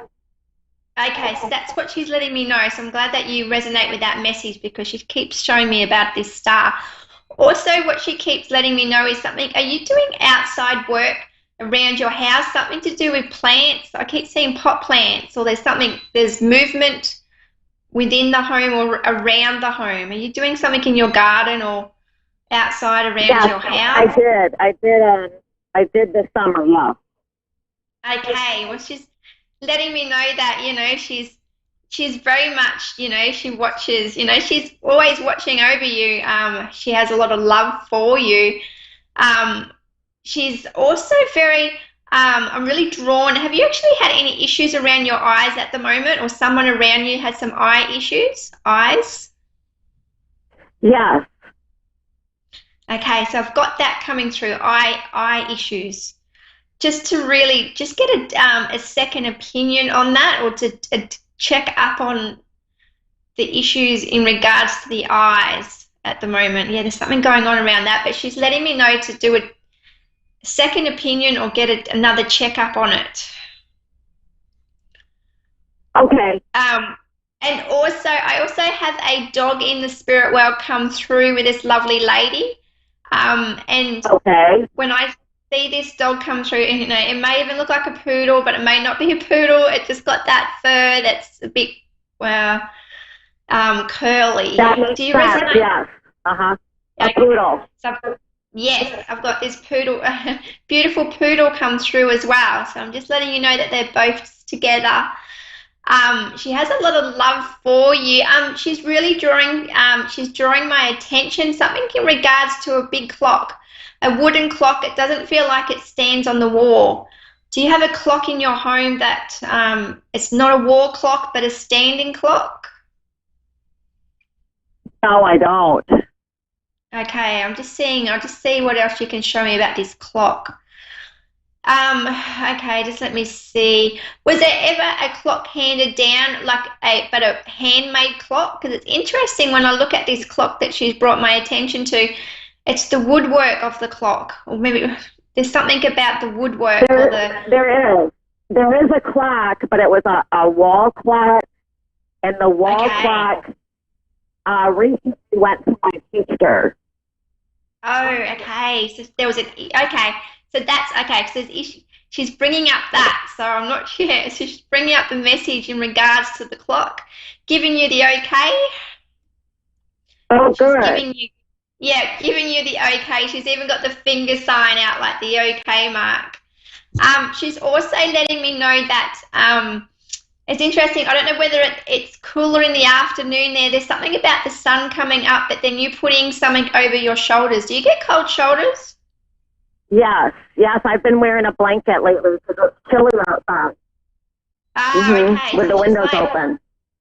Yeah, keep putting those that blanket on your cold shoulders. So she's always around. She's always guiding you.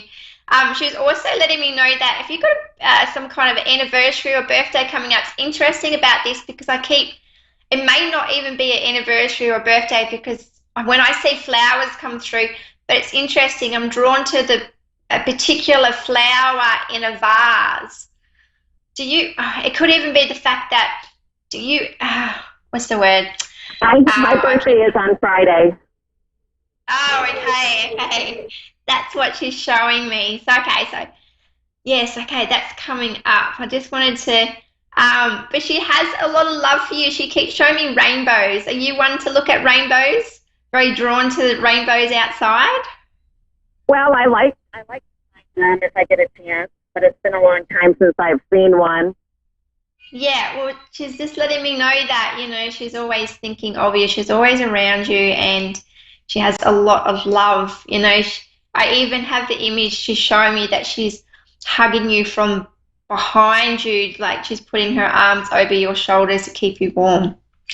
More so at night time.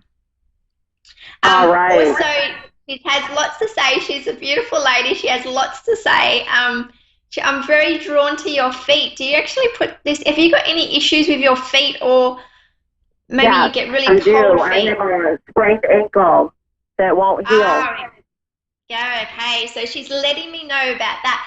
And it's interesting in regards to that sprained ankle. It's like she's putting a layer of, do you have nerve pain? Do you get nerve pain when it gets cold? Or, because what I'm seeing is a sheepskin over your foot, like a padding over your foot. There's some kind of layer of warmth material. I'm not sure what it's like. Okay, so what I'm seeing is it looks like an Ugg boot, like a sheepskin boot or a particular boot that goes over your leg. But it's interesting. Do you suffer from nerve pain with that ankle, with that sprained ankle at all? I do. Yes, I do. Okay, so she's just very concerned about your ankle, and she was just showing me ways to, I think, what she's letting me know is that, when you keep it warm, it stops the nerves, you know what to do. But she's very protective and very loving of you. And she's, always trying to help you out as much as possible. So you're never alone. She's always around you. I'm really drawn to,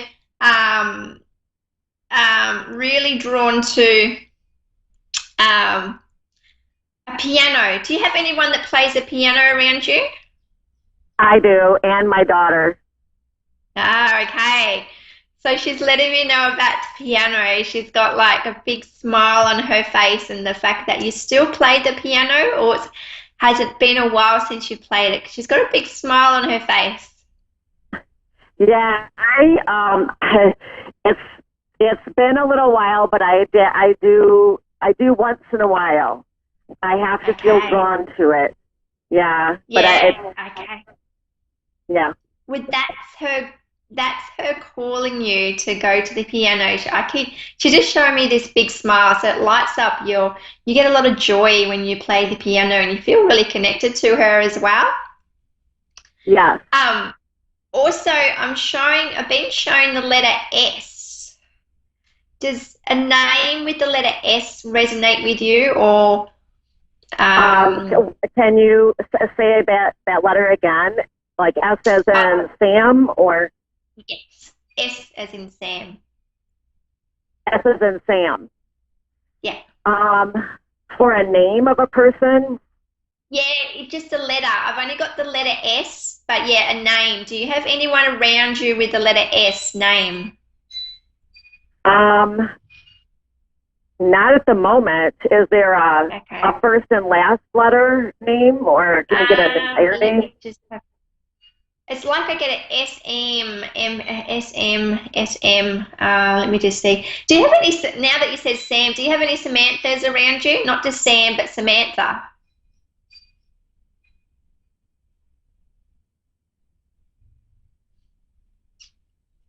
You may not resonate with it now, but just, it could even be someone that you come in contact with in the future, and a name named Samantha.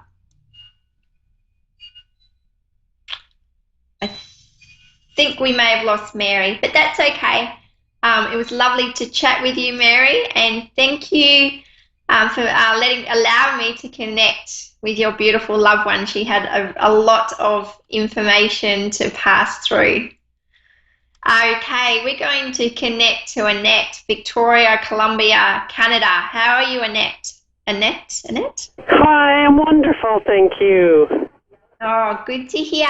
You have this beautiful voice. It's very, thank you.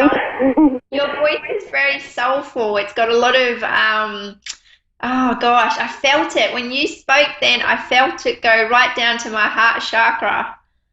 So yeah, your voice. Wow. So do you. You have a beautiful voice too. How can I help you tonight?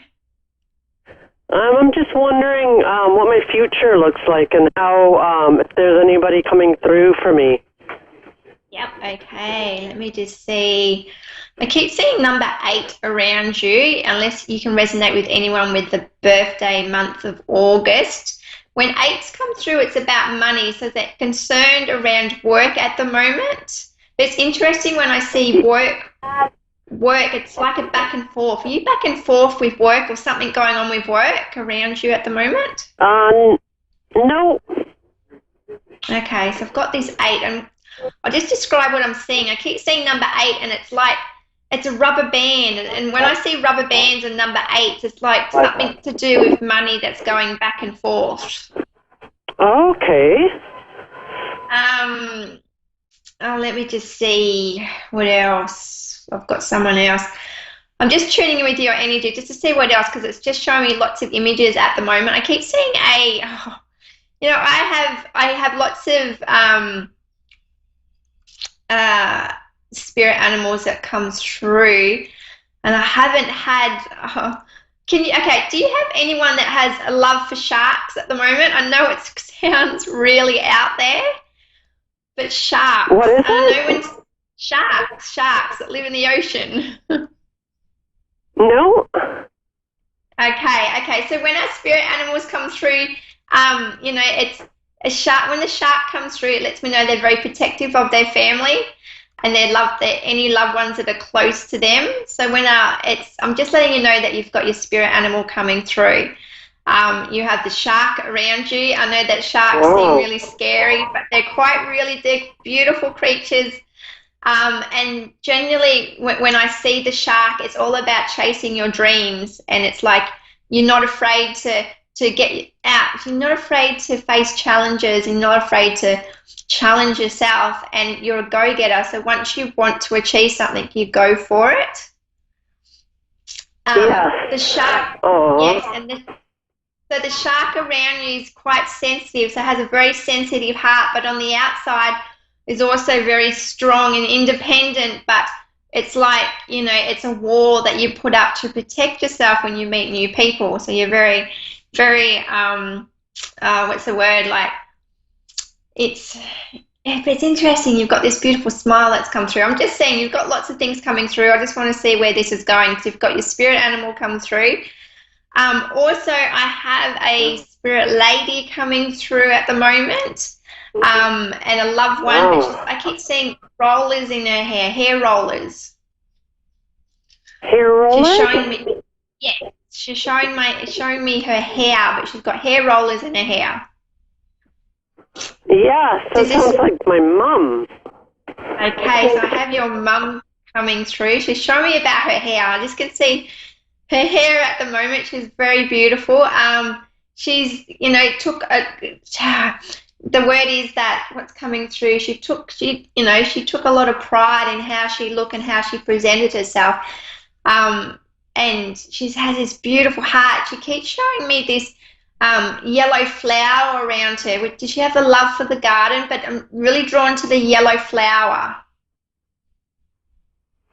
Yeah, she loved flowers. Okay, so she's brought in the flowers. She's giving you a yellow flower at the moment. Just a question. When I see yellow flowers, sometimes it can represent that.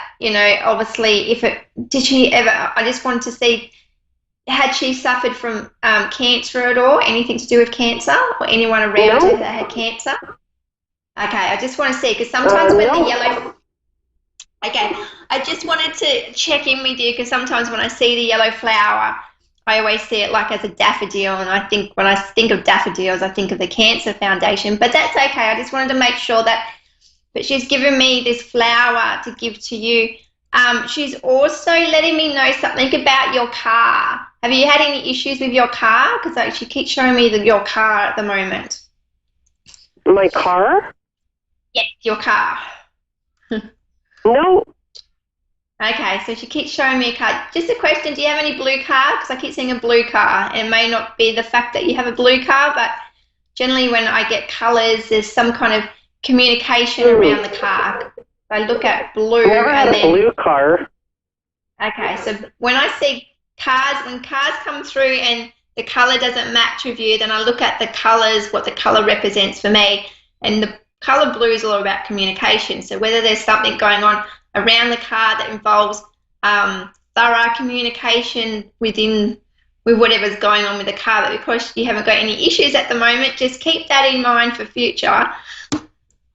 If there was something, nothing bad, but it's like, if you were to have a checkup or whatever in regards to your car, just to make sure that you ask all the questions. Don't be afraid to ask questions in regards to what's going on. It's just there's a communication thing happening around your car at the moment.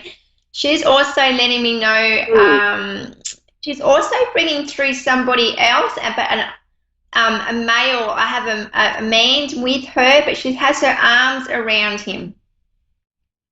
Let me just see. She's got his, and she's like, and it's interesting because she makes, your mum was, she has this beautiful, she's like you. She could make a lot of friends. She was a social butterfly is what I keep saying. Very social and yeah, she made, and that's what she's letting me know, that over in the spirit world, whether they're family or not, she's making a lot of friends still. Oh, that sounds so much like my mom.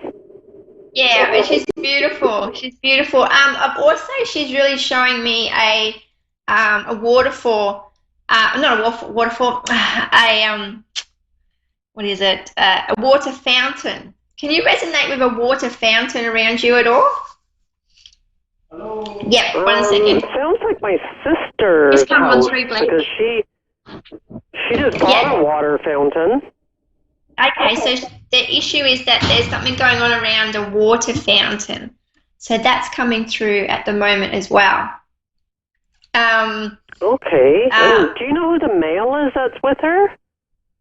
Oh, okay. Let me just see. Let me just ask her to show me. Okay, so when I see this gentleman that's with her, it's like it's interesting, I'm seeing, he's showing me his hair. It's like he hasn't got much hair, but he's got a little bit of hair sticking out. His face seems a little bit more rounder. It's interesting when loved ones come through, they'll be very descriptive in what they look like, or they'll just show me things. What I do get is that I have my back. I feel really tight in my back area, so I have some back issues. Let me see if I can see what else is coming through. And it's interesting because when I tune into his energy, it's like a flash of light happened. So whether he's passing, I can't bring through the age. I don't know exactly his age, but what he's showing me, it's like his life flashed in front of him as quick as that. There was a flash in front of him, so it happened really quick when he passed over. Does this resonate with the gentleman around your mum? Yeah, it sounds like my son. Okay. Let me just see. And did he have any back issues or anything going on with his back? Because my back's really sore. Not that I know, but my mum had back issues. Okay, so maybe that's what's coming through. Annette, I've only got 60 seconds, and it was lovely to connect with you tonight, but I'm just letting you know that your mum is, she is looking after everyone in the spirit world, your son, looking after everyone that doesn't have family. She has a big heart like you, and she's just letting me know is that to keep chasing your dreams, don't give up, keep chasing your dreams. I keep seeing the sun. So it's like, bring all that joy into your life. Okay, I really appreciate that. No worries, Annette. Enjoy your night. Thank you. You too. Okay, thank you. Thank you, A1R Psychic Radio, for tuning in to tonight. Have a great week, and I look forward to chatting with you all next week.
To A1R Psychic Radio, Earth's #1 psychic radio network, and watching Moonstruck TV, enlightening television. Welcome. Time for Persian Medium I Am Power with Pia Johann. Live from PersianMedium.com. Connect direct. In North America, dial 888-454-2751. In London, 20-3519-2158. In Sydney, dial 02-8488-3147. Or online, contact us through our Facebook page, facebook.com/psychic radio. Or one of our websites, AskOneRadio.com or Moonstruck.tv. This is Persian Medium I Am Power on A1R, the Ask One Radio Network.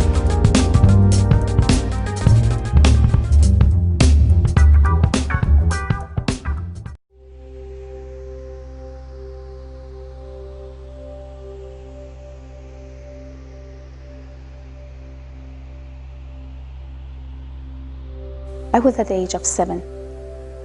So it was my first grade. Yes, that was my first grade. Actually, it was that I felt that I'm kind of different, compare myself with others in the class. I felt that I feel and see things which kind of weird. It was really weird to me because I didn't know to who I have to talk to. What should I say to my teacher?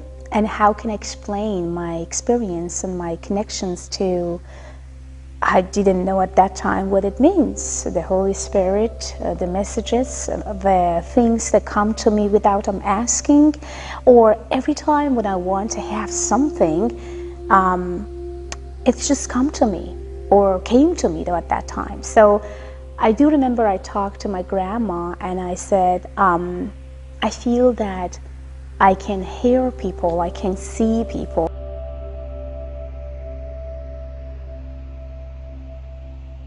Yeah, it was about actually the making a decision. It was about that just do something, because every time when someone had some need, believe me or not, they come to me by themselves.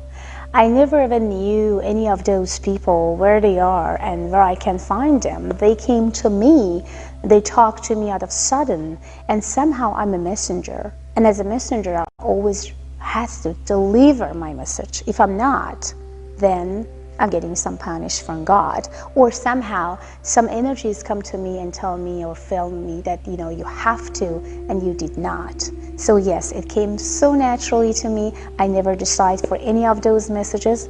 Those messages came very easily and nicely to me, and I always, the only responsibility that I have is that I have to deliver the messages.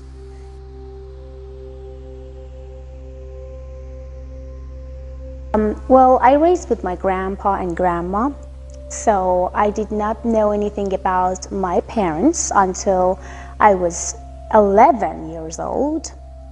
And my mom and my dad got married, and I was just 9 months when they got divorced. Both of them been very young and very mature, as I heard. My dad never been in Iran because after they divorced, so my dad moved to Italy or in Europe. So, and my grandparents did not even tell me about that I have mom and dad. They just act and also pretend that my mom is my grandma and my dad is my grandpa. My mother is my sister and my uncles is my brothers. So that I heard until I was 11 years old. So I was just around the age of 13 that I started thinking about that I need to do something by my own. And of course, my Holy Spirit and God always was behind me, helped me, guide me, and let me know exactly where to go and how to do. So I started a little business by business, and I felt that, oh, now I became a businesswoman. It's like a young 13 and 14 years old lady that is starting to kind of, you know, feel and sense that she has connection to people. She has connection to God. She has connection to the source that she never ever thought that she could ever go there. Like every single business as you could imagine, like computer and other things that I never had any experience of. So yes, I started my real business at the age of 13 and became actually the marketing manager for a big company actually in Iran, in Tehran, as a marketing manager. Yes, I did.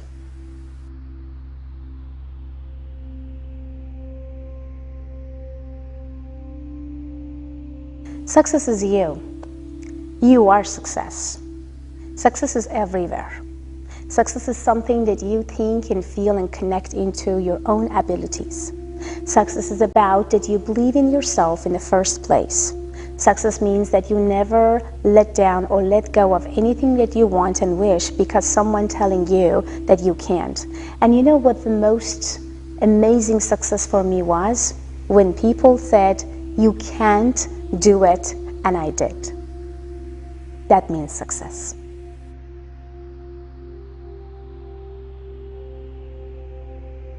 I am actually gave me the very nice, beautiful hicks of you are. who you are. It's just remind me about who I am. And power is also telling me that get in touch and get connect with your abilities, the power and the gift that you have inside, and try to touch it. And every time when I says I am, I remind myself exactly who I am. And power is telling me what type of power and abilities I have that I can receive and give, or give and receive to my audience, to my clients, to my students, and to my followers.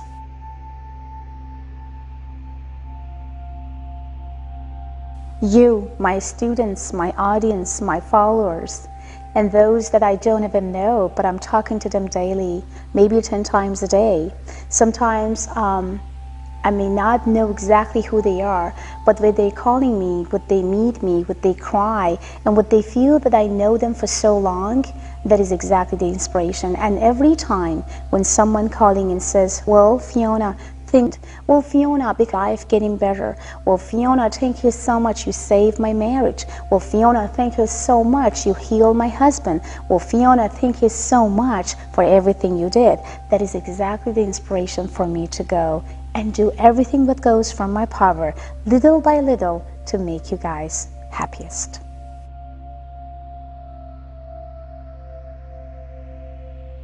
Well, it's very funny because I'm actually having, or had, or still, a lot of people who is non-believer. And what the funny part was, those who was non-believer, when they was around me, the Holy Spirit and the guidance that come from the add energies is just showing them that they are completely wrong. Things happened that I was with them, messages come from others, so they kind of like being shocked one after each other that, wow, we didn't even believe, we didn't even thought, didn't even, you know. So I understand that it's still there are lots of people that is non-believer, but you know what? This is exactly what if you are that you are living, that you have blood in your body from here to the left and go to the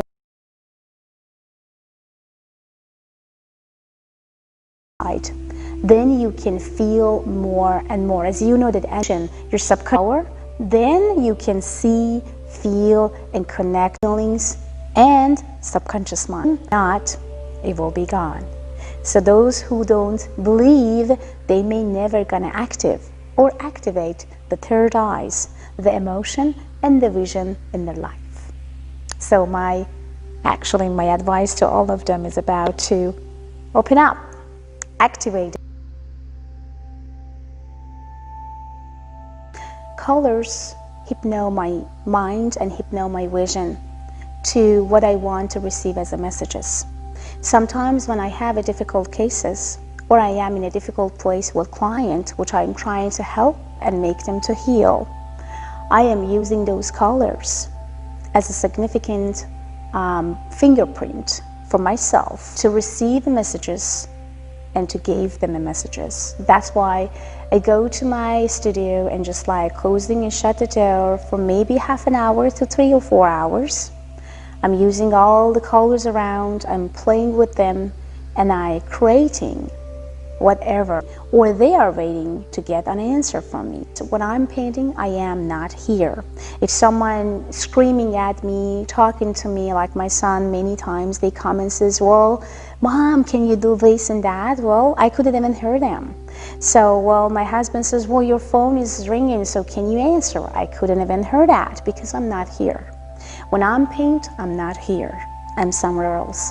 And sometimes the way that I'm choosing colors, the shape, the idea, is not something that I'm choosing before I go in. So every single of those that I paint here in my house, it has some significant fingerprint of something that has to do with some of my clients, my achievement, or was very touchy. That's why I feel paint. Do you want to receive that messages, or do you want to heal that specific person? Please.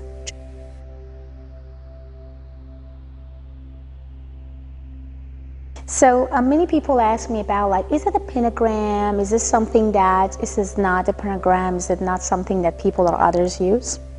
Pentagon is my technique. It's my technique in between God, me, and how it's between you, God, and math and the quantum physics.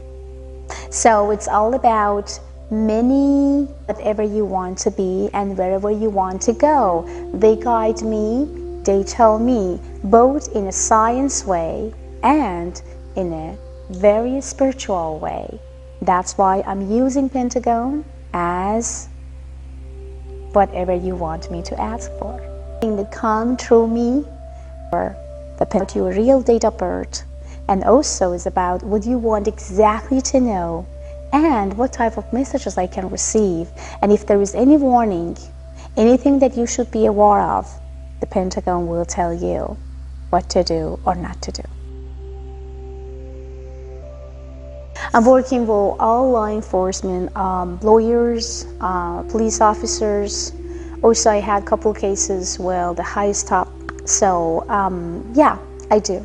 There is a lot of mystery questions about mystery murder cases, about questions that why this person is just like missing for 2 months without even have any sort of communication or connection with the family. The lawyers basically have company cases, example. They want to know that if that specific company telling the truth about what happened or not happened, and through their investigation they're going to figure that, oh no, that's not true, because the only things I'm telling them that there is 2 ways or 3 ways that they are lying.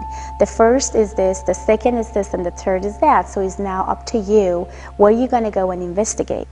And also when it comes to missing people, it's always a pleasure to helping missing, people or family that who has a lot of pain because their family is not around. So yeah, it's such a pleasure when just like trying to use my abilities and my Pentagon, of course, to see exactly where they are. And if sometimes fortunate, I can tell them that, yeah, sometimes unfortunate, I have to just find a body for them and then let them to release and relief from that pain.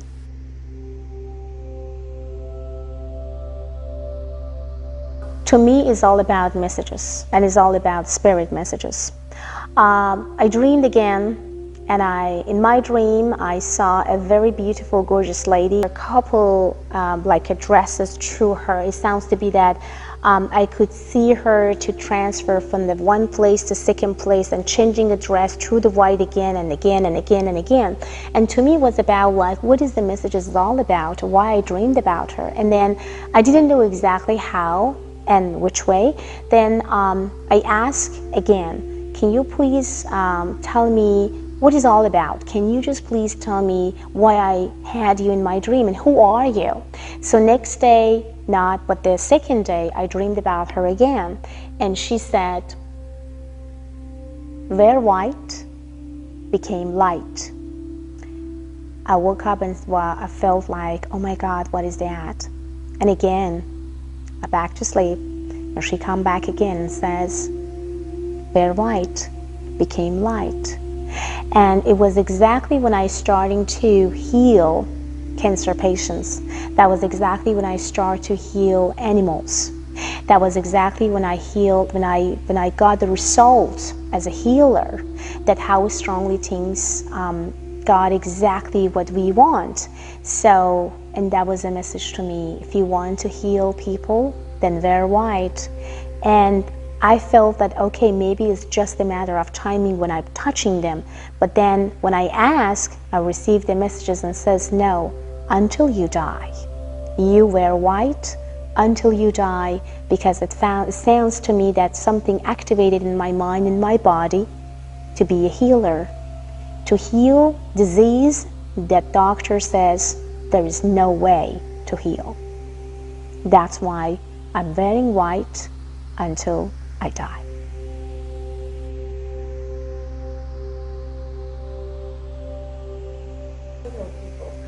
Well, my message to singing people is about don't give up, because, and if you guys have any bad experience in the past, that doesn't mean that it's going to continue, because life is just about you, and is about that how you look at the life and your, passion what you had. So let's say that people come back and say, well, you know what, I've been hurt, I've been raped, I've been abused, I've been this. My advice to all of them is about stop to say, I've been is a past. I don't want you to live in the past because past is past. It's just going to give you more blame and anxieties. And then what you want to do from now on, do you know exactly what you want from the new guy? Because many of those clients that I have, they may say, well, I don't know, I just want a real man. And who's the real man for you? A real man is about to be a very wealthy man but kind of stupid, or a man that has everything. People says, oh, I want to have everything together. What I say is, well, lady, everything means everything to you, but you have to be specifically and significantly know exactly what you want from that guy. So for those who are single today and kind of give up because they don't know exactly what to do and where to go because there is no man, well, of course there is. And of course you can make it. And of course you can find your twin flame, your soulmate, the man that you are going to be connected for whole life. But it's all about give and receive. For a woman who wants to just receive and be as a receiver, they are not going to go anywhere. Even the man that comes from the Holy Spirit and trying to be a perfect model is not going to make you happy. So you have to first be happy on your own skin before you date anyone. And if you are not happy in your own skin, then please don't date anyone, because you destroy your life and destroy that person's life as well. Be happy in your own skin and then start dating and feel and receive the moment that you want. So the art, exactly as I said, the art of receiving is giving.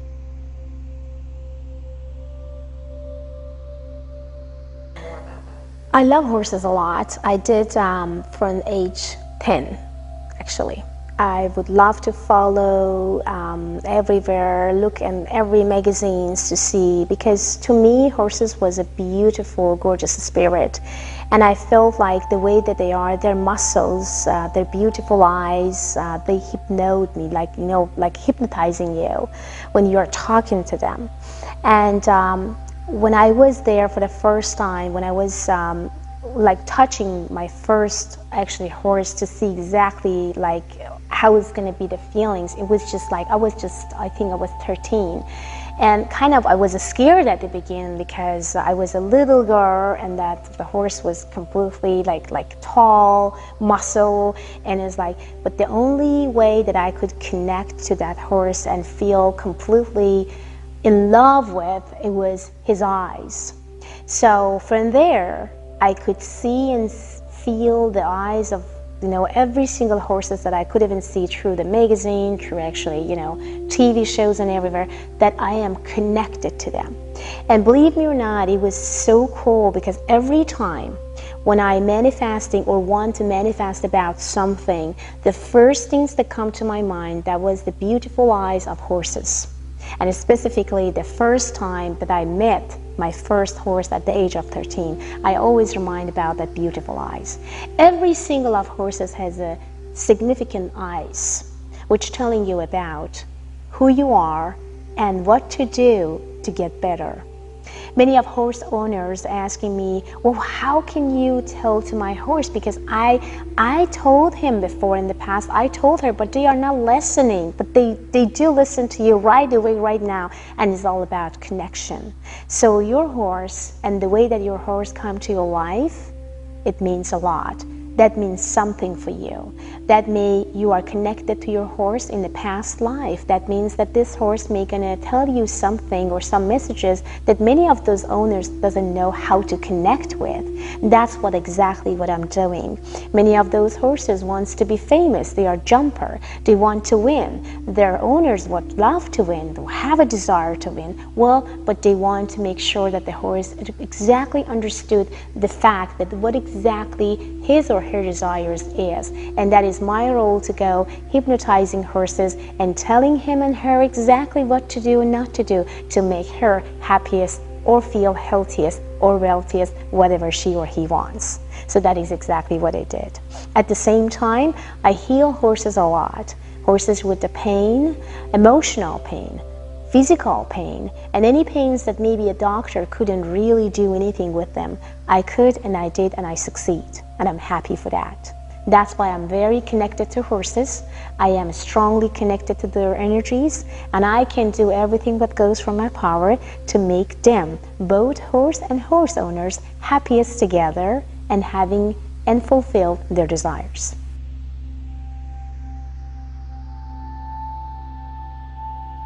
Okay, the way that you guys can see me or talk to me or find me is in 3 ways. Okay, the first way is Avid Advice. AvidAdvice.com is an online platform that you guys could just call, chat, and ask any questions you guys have.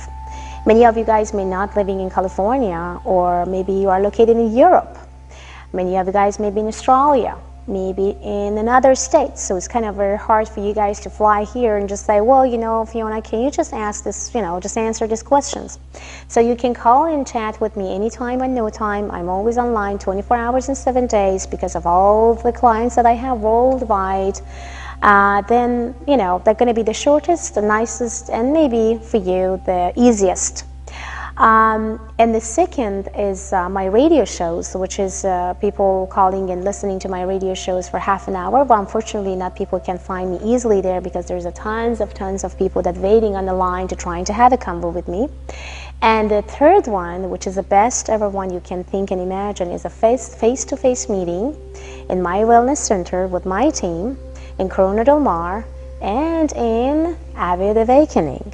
So we do a lot for you guys. We will do and touch your soul, your body, and your emotion and get you closer to yourself. So that's why I'm receiving a lot of emails after that says, well, Fiona, I would love to see you again. I would love to talk to you again and see your team, because after I went home, I just been somebody else. And of course, this person can't come back all the time. So what they are doing, they calling me on Avid Advice after that, and they asking again for other, subject and object what they have in their life, and they want to make sure that if they can make it as a progress. So that is exactly what I'm doing, and that is exactly what I did all my life until now. But of course, Avid Awakening is much better because you are guys going to meet me. We both can exchange energies. We are going to hike, and we are going to see exactly what type of need you have and what we could do to make you happiest, healthiest, wealthiest, and get connected to your own soul.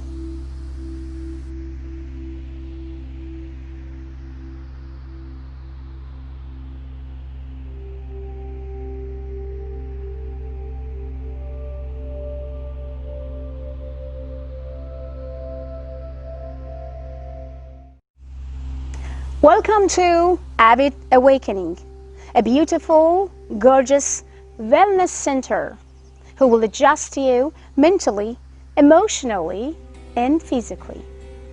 Also, it will help you to manifest your finance, anything and everything you desire for.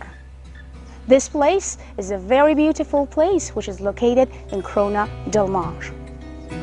So please book your appointment today.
A1R Psychic Radio, Earth's #1 psychic radio network, and watching Moonstruck TV, enlightening television. Welcome. And now Australia's Psychic Cowgirl with Tanya Reid.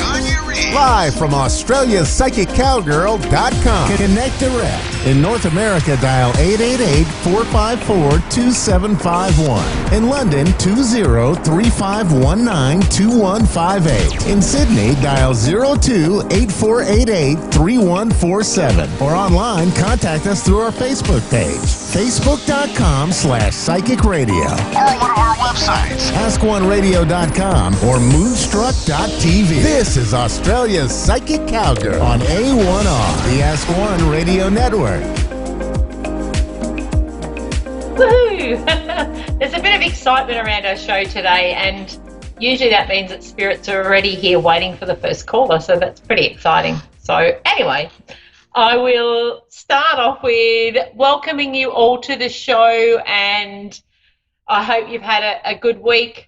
There's been, a lot of stuff happening around at the moment. I have to say there's a lot of, in the sad part of amongst all this is people that are crossing over at the moment. We've had, I had a close friend of mine pass unexpectedly this week, and I've spoken to many that have had the same. So we spoke of it on my show this morning here on TNT Thursdays, and, it was really about unexpected passings and how there's a lot of that happening. So I am extending my thoughts out to those that have experienced that, because it's not great. My dear friend that passed away was fine one day, and then through a blood clot apparently passed away. So she was only 50, and totally unexpected. So I can totally relate to, and I know there's many people out there, not just me, that are experiencing this at the moment. So just hang in there, and as hard as losing someone is, just grieve in your own time, and do it as you need to, and trust your personal process, because often when it's a shock around someone passing, it's really hard to get your head around. And I think that the shock of it, you need to allow yourself time to process that even before you start the grief. So, the shock and the actual, getting your head around it is really massive. So I just wanted to share that and say, for any of you that may be going through the same, just give yourself that time, and, allow yourself to process in your own way, and know that there's no perfect, there's no perfect sign for grief. We all do it individually, but just honour the process for yourself and be an allowance of whatever feels right for you. And for those of you that maybe have had somebody close to you that has lost somebody, don't forget to reach out. And, it's not about fixing them or trying to come up with the right answers. It's just about extending out that support and sending them a message to say, I'm here for you, and you're not on your own here, and, giving that support. So I think at the moment it's really important to be aware of how we do support people going through grief, because it's not easy, and sometimes we don't know the words to say, and and that's okay, because you don't necessarily have to say anything. It's just about trusting what what comes to you. So sometimes just reach out to somebody and say, what, I'm just here for you at the end of the day, and that's that's all you need. So be in support of others at this time, and I think that's lovely. And a little bit like we were talking about this morning, holding space for people and honouring their feelings, and also being aware that their feelings will be different to ours. So I think that's really important. All right, my read today is for Donna in Forest City, Iowa. Donna, how are you? I'm okay. I love Iowa. We sort of, over here in Australia, we got to know that through the American Pickers show that we often get to watch, and it's like, oh, downtown Iowa sounds so amazing, I have to say.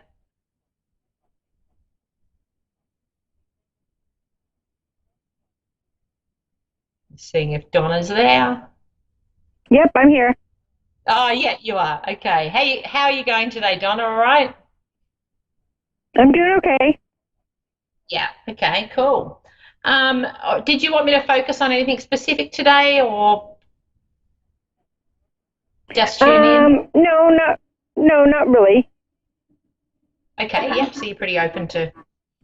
The first thing I felt around you with you coming on was that there's a spiritual aspect around you. So I feel like there's a strong aspect of faith around you, and it's like there's a real inner strength. But I do feel like I want to connect to a lady in spirit for you, and I don't. Okay, it's like she's not mum. I feel like have you had let me see. I'm just getting I feel like this lady's passed, and I actually feel like I'm going into more of a friend zone rather than a relative. I really don't know who that could be. Okay, all right. So let me just go back. All right. Okay. So it's like, okay, there was something around her. What she's showing me is passing suddenly. But I want to go back to with what she was bringing through for you is that there's a spiritual aspect around you. Is that what you do for work as well, Donna? Because I feel like there's something I have to address with that around you. No, actually, I'm not really working at this time. Okay, all right, yep. So, but your normal line of work, so you're not. It's not because I felt like saying you'd be quite psychic. You'd be good at what I'm doing. So it's like it was a really good message. No, I mean, I don't have any. I don't have any gifts like that. Okay, all right. Well, you possibly have, but haven't explored them yet. But all right, let's get into. So you're currently not working. All right, I'm just going to sit on what's coming through for you. So going through, and of course we're all in COVID at the moment, so there's a lot of shifts and changes. But prior to COVID, there was something around you making a change on what you would normally be doing. So has there been a pivot for you this year in actually career-wise? And like I know that you're not working now, but there's something around changing career for you. And have you moved back to where you are now? No, actually, I was bedridden for 4 years. So actually, this is the first year that I've actually been able to do anything whatsoever. So, I'm just really trying to start actually just living again. Yeah, I can imagine. Wow, 4 years, that's a massive amount of time. I'm totally setting out empathy to you on that. And what an amazing thing then to now be stepping up this year and actually being able to be ready for, being able to move around again.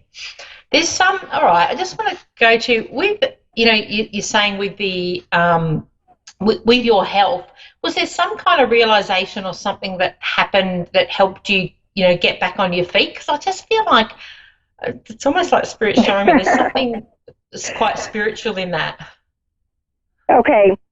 Since you said that, I now will divulge. I'm very, let's put it this way, I am very open, and I believe wholeheartedly in psychics and mediums, but I don't give out information because I feel like that is your job to give me information. So since you said what you said, I now will let you in on a few things. I actually, through my through what happened to me, I actually passed away and I came back. And,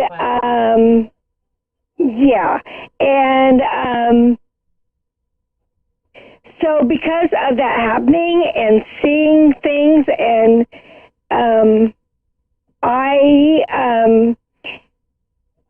actually am writing a book about my experience. Beautiful.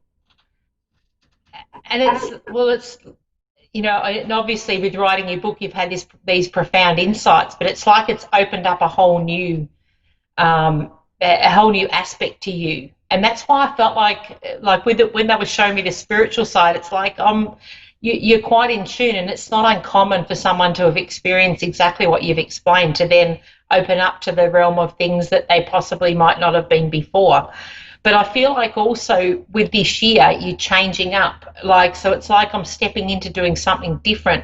And when you're saying the book, it's like, okay, I'm stepping up into this new story, and that's going to open up doorways for me to be moving forward.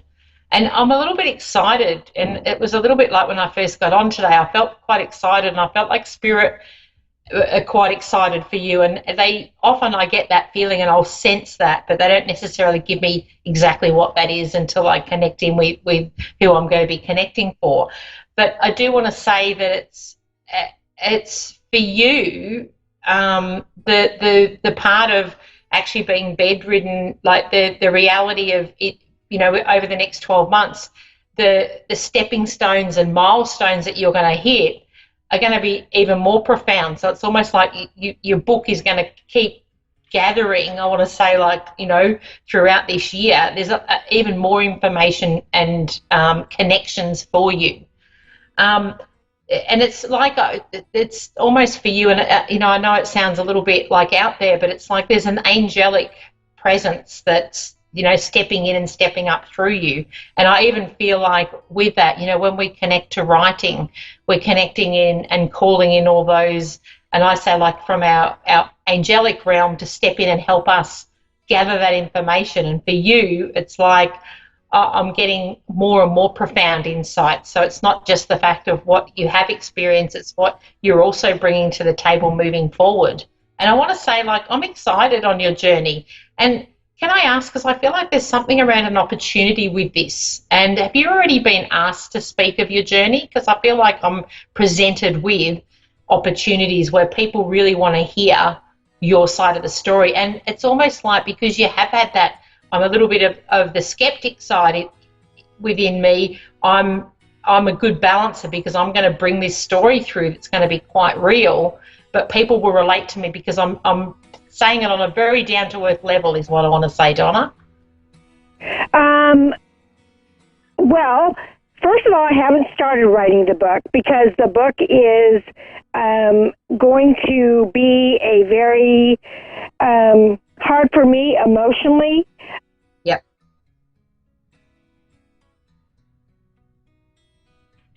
And it always is when it comes to digging deep with stuff like that. I would love to. I'm going to run out of time, Donna, but can you connect with me on my page? I would love to dig a bit deeper for you. I really would. And I feel like there's a reason that we've connected today.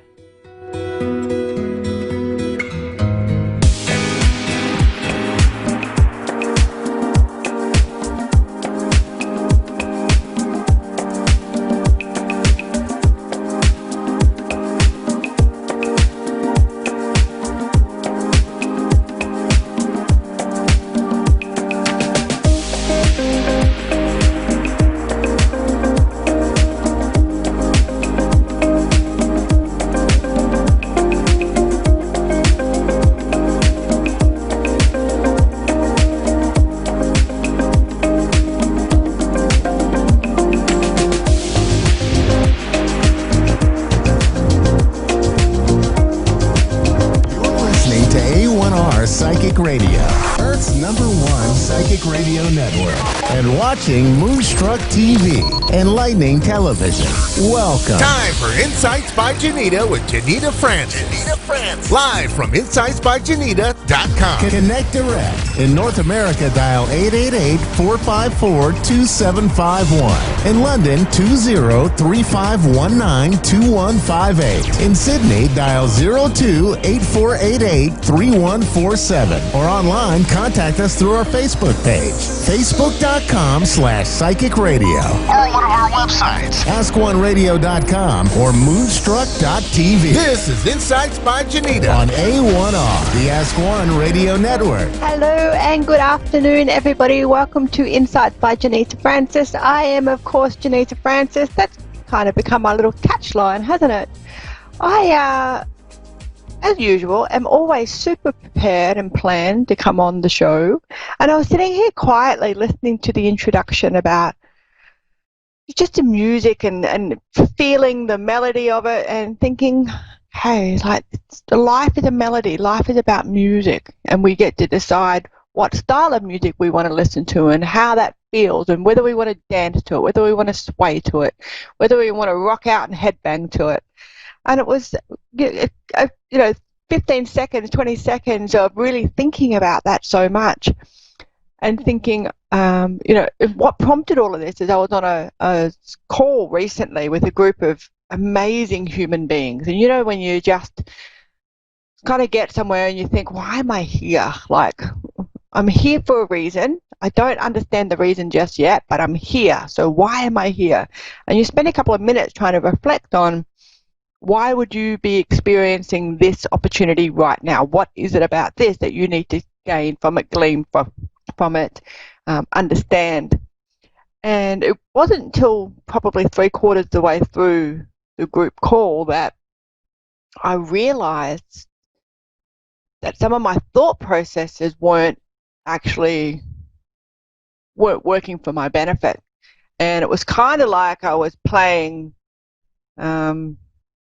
music in the background, but then the radio kept cutting in over the top, and I couldn't quite always listen to the music, and I didn't know whether to dance to it or sway to it, and how my life was looking, because I felt like I had this radio interference or static interference. And one of the people that were sharing the call with me and these other lovely people said something, and for the life of me I cannot remember what he said, but it was just like this post-hypnotic suggestion, right? It was like I was half in the room, half not in the room, taking it all in, but off in pixie land at the same time. And that's when post-hypnotic suggestions get bammed into your subconscious, into your brain. It's a trigger point for you to remember, change direction, grab something from that and analyze it.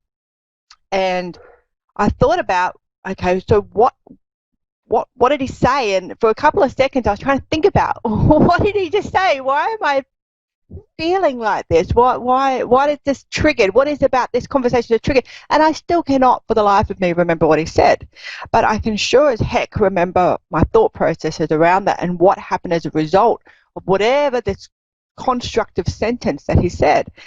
And it's about melodies and about the dance of life. And you might wake up every single day listening to the same song in your head. It could be For Whom the Bell Tolls by Metallica, one of my favorite bass guitar intros in the entire world for those who are fans of Metallica. And if I wake up listening to that every single day, am I going to get out of bed and dance to it? Am I going to get out of bed and headbang? Am I going to get out thinking, wow, this is so nostalgic. I love this song. There's just something about this bass melody that makes me want to feel like I'm alive.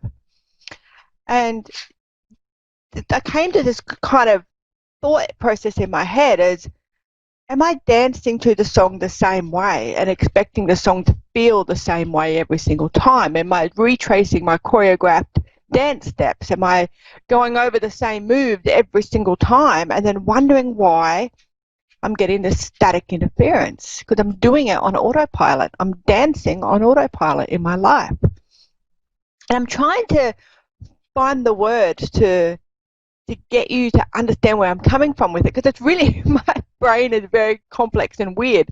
So the only way I could come up with was music, because it's just something that everybody can relate to. I've never met anybody that doesn't like a style of music or several styles of music. So it's probably the best analogy I can come up with. And I started thinking, okay, so if I want a couple of areas of my life to change, I don't have to change my song that I listen to. I don't have to find a different Metallica song or a different, rhythm and blues, or John Lee Hooker, or a different style or a different genre. I don't need to do any of that. But I do need to feel grateful for the dance moves that I have, and I do need to shake up my dance moves. So it's kind of like having a core belief pattern, but being open to the fact that you can look at your core belief patterns in a different way. So this is day 2 of this alternative solution that I want to come up with. And it's actually been almost instantaneous. Yesterday morning I woke up and I thought, oh, okay.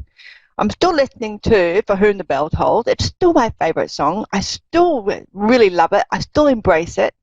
How am I going to dance to it today? Am I really going to get into the music and dance like no one's watching? Or am I just going to 80s style shuffle from side to side like Ross in Friends?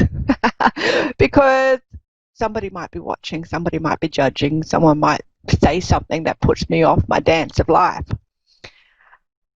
And I decided to just rage out like Phoebe runs, okay? So if you have friends in the most, so liberating and freeing. And I decided to dance like that yesterday.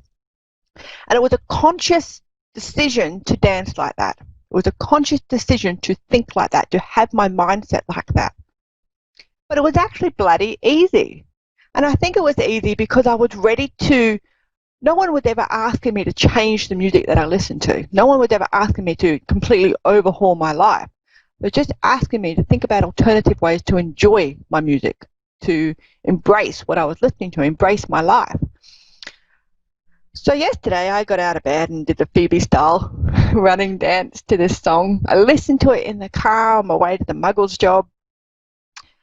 And I loved it, and I noticed that this song always makes me smile. I just love the whole intro to it. It's just beautiful. For me, it's beautiful. So it's just symbolic of every art form, all rolled into one song. And I found myself smiling in a different way, and not just smiling in my face or smiling from my cheek to cheek, but actually smiling in my heart and in my soul and my essence. And I'm like, I think I've just broken down a wall. I think I've broken down something inside of me that was trying to get further in life and enjoying the melody of life, not realizing that I didn't actually have to change everything about my journey or my path to achieve what I wanted to achieve or to get through that fear that I have. All I needed to do was make a few little tiny tweaks here and there and not give a hoot about what everyone else might be doing or thinking or feeling or saying. So I suppose today I wanted to share that with you and you know, put the emphasis on the fact that when you're starting out on your spiritual journey or your life journey or finding your life purpose, sometimes we think we need to do things like go from eating bacon every day to completely vegan and no leather boots in the house. And, you know, there's nothing wrong with making drastic changes like that if that's what you want for you. But don't think that if you want to be on a spiritual path that you have to be vegan. Don't think that you're on a spiritual path, therefore you must meditate, you know, in traditional sense every single day, or that you must not ever drop the F-bomb. I'd be in dire shit, let me tell you now.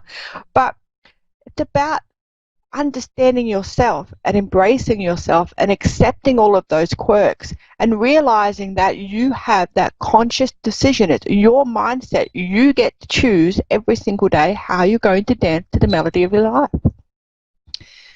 And I love that because the world is like, it's gone mad. And so much of what we thought we had control over is no longer there. And the one thing we can control is what's going on in our own minds. We can choose to be present. We can choose to be happy. We can choose to be happier. We can choose to be grumpy buggers. You know, it's our choice. And once we work out that we are responsible for our own emotions, our own reactions, our own life, and we can't expect an external source to provide that level of happiness or reassurance or security or financial stability, all that sort of stuff. We need to do that ourselves. It is the most liberating moment in your life when you realize that you get to choose how you dance to your melody. And you don't have to dance the same way every day. You don't even have to listen to the same song. I'm going to try a different song this morning, see if I want to rage out to that. As a middle-aged white woman sitting in a car at the red lights in the traffic section on a fairly busy road, I do get some crazy looks when I'm rocking out to metal, but I don't give a hoot. I don't. I'm actually not hurting anybody. I'm in my mindset of looking after myself and looking after my holistic health. And part of that is not just what you eat, it's what you see and how you speak and how you process things and the people that you surround yourself with or you don't surround yourself with. I've had to bring my circle right in very, very tight because I want people that will challenge me to become a better version of myself, but I want to do it in a non-judging, non-egotistical manner. And that means that I need strong personalities that are also accepting. And I need to give those friends the same thing. I need to be a strong personality. I need to be able to guide them when they ask me for guidance. But I need to not overshadow their beliefs or try to force their beliefs on mine. And I think that's what the true spiritual journey is all about. It's true and utter acceptance of ourselves first and foremost. Because once you do that and you stop judging yourself and you stop sitting in judgment of yourself, it's so much easier to give everybody else around you a bit of a break. And you don't have to accept, you know, poor behavior or things that are outside your boundary levels or your moral compass and your moral ethics. You know, I certainly wouldn't accept somebody that was, you know, deliberately cruel to others. That's just not someone I would I would make friends with or want in my circle. You know, so acceptance is true and utter unconditional acceptance and love of yourself. And then from there, you can start to work out where your alignments are with everything else in your life. But the spiritual journey is an amazing, amazing thing. And I've been on it for my entire lifetime and consciously on it since I was about 8 years of age, I reckon. So a very, very long time. And I can tell you now, you're always learning. You never have all the answers. And I don't want all the answers because I want to continue to learn. I want to continue to grow and I want to continue to help others do the same and be of service to everybody that comes across my path. So that's where we're at with all of that. So hopefully, guys, you will crank the music today and, you know, you can even change the way you dance to it halfway through. Just don't worry what everyone else is thinking or what everyone else is doing or what they might say. If you're not hurting anybody, go for it. There's a bit of a saying that says, do as you will, harm none, take no bullshit. And I absolutely 100% live by that quote more than I would live by any other quote. I'm not hurting anyone. I'm doing whatever I need to do to get through life and enjoy life. But I'm not going to be a doormat for people either, and I'm not going to allow people's labels to affect who I am at my essence, at my core, and what I need to do. So, yeah.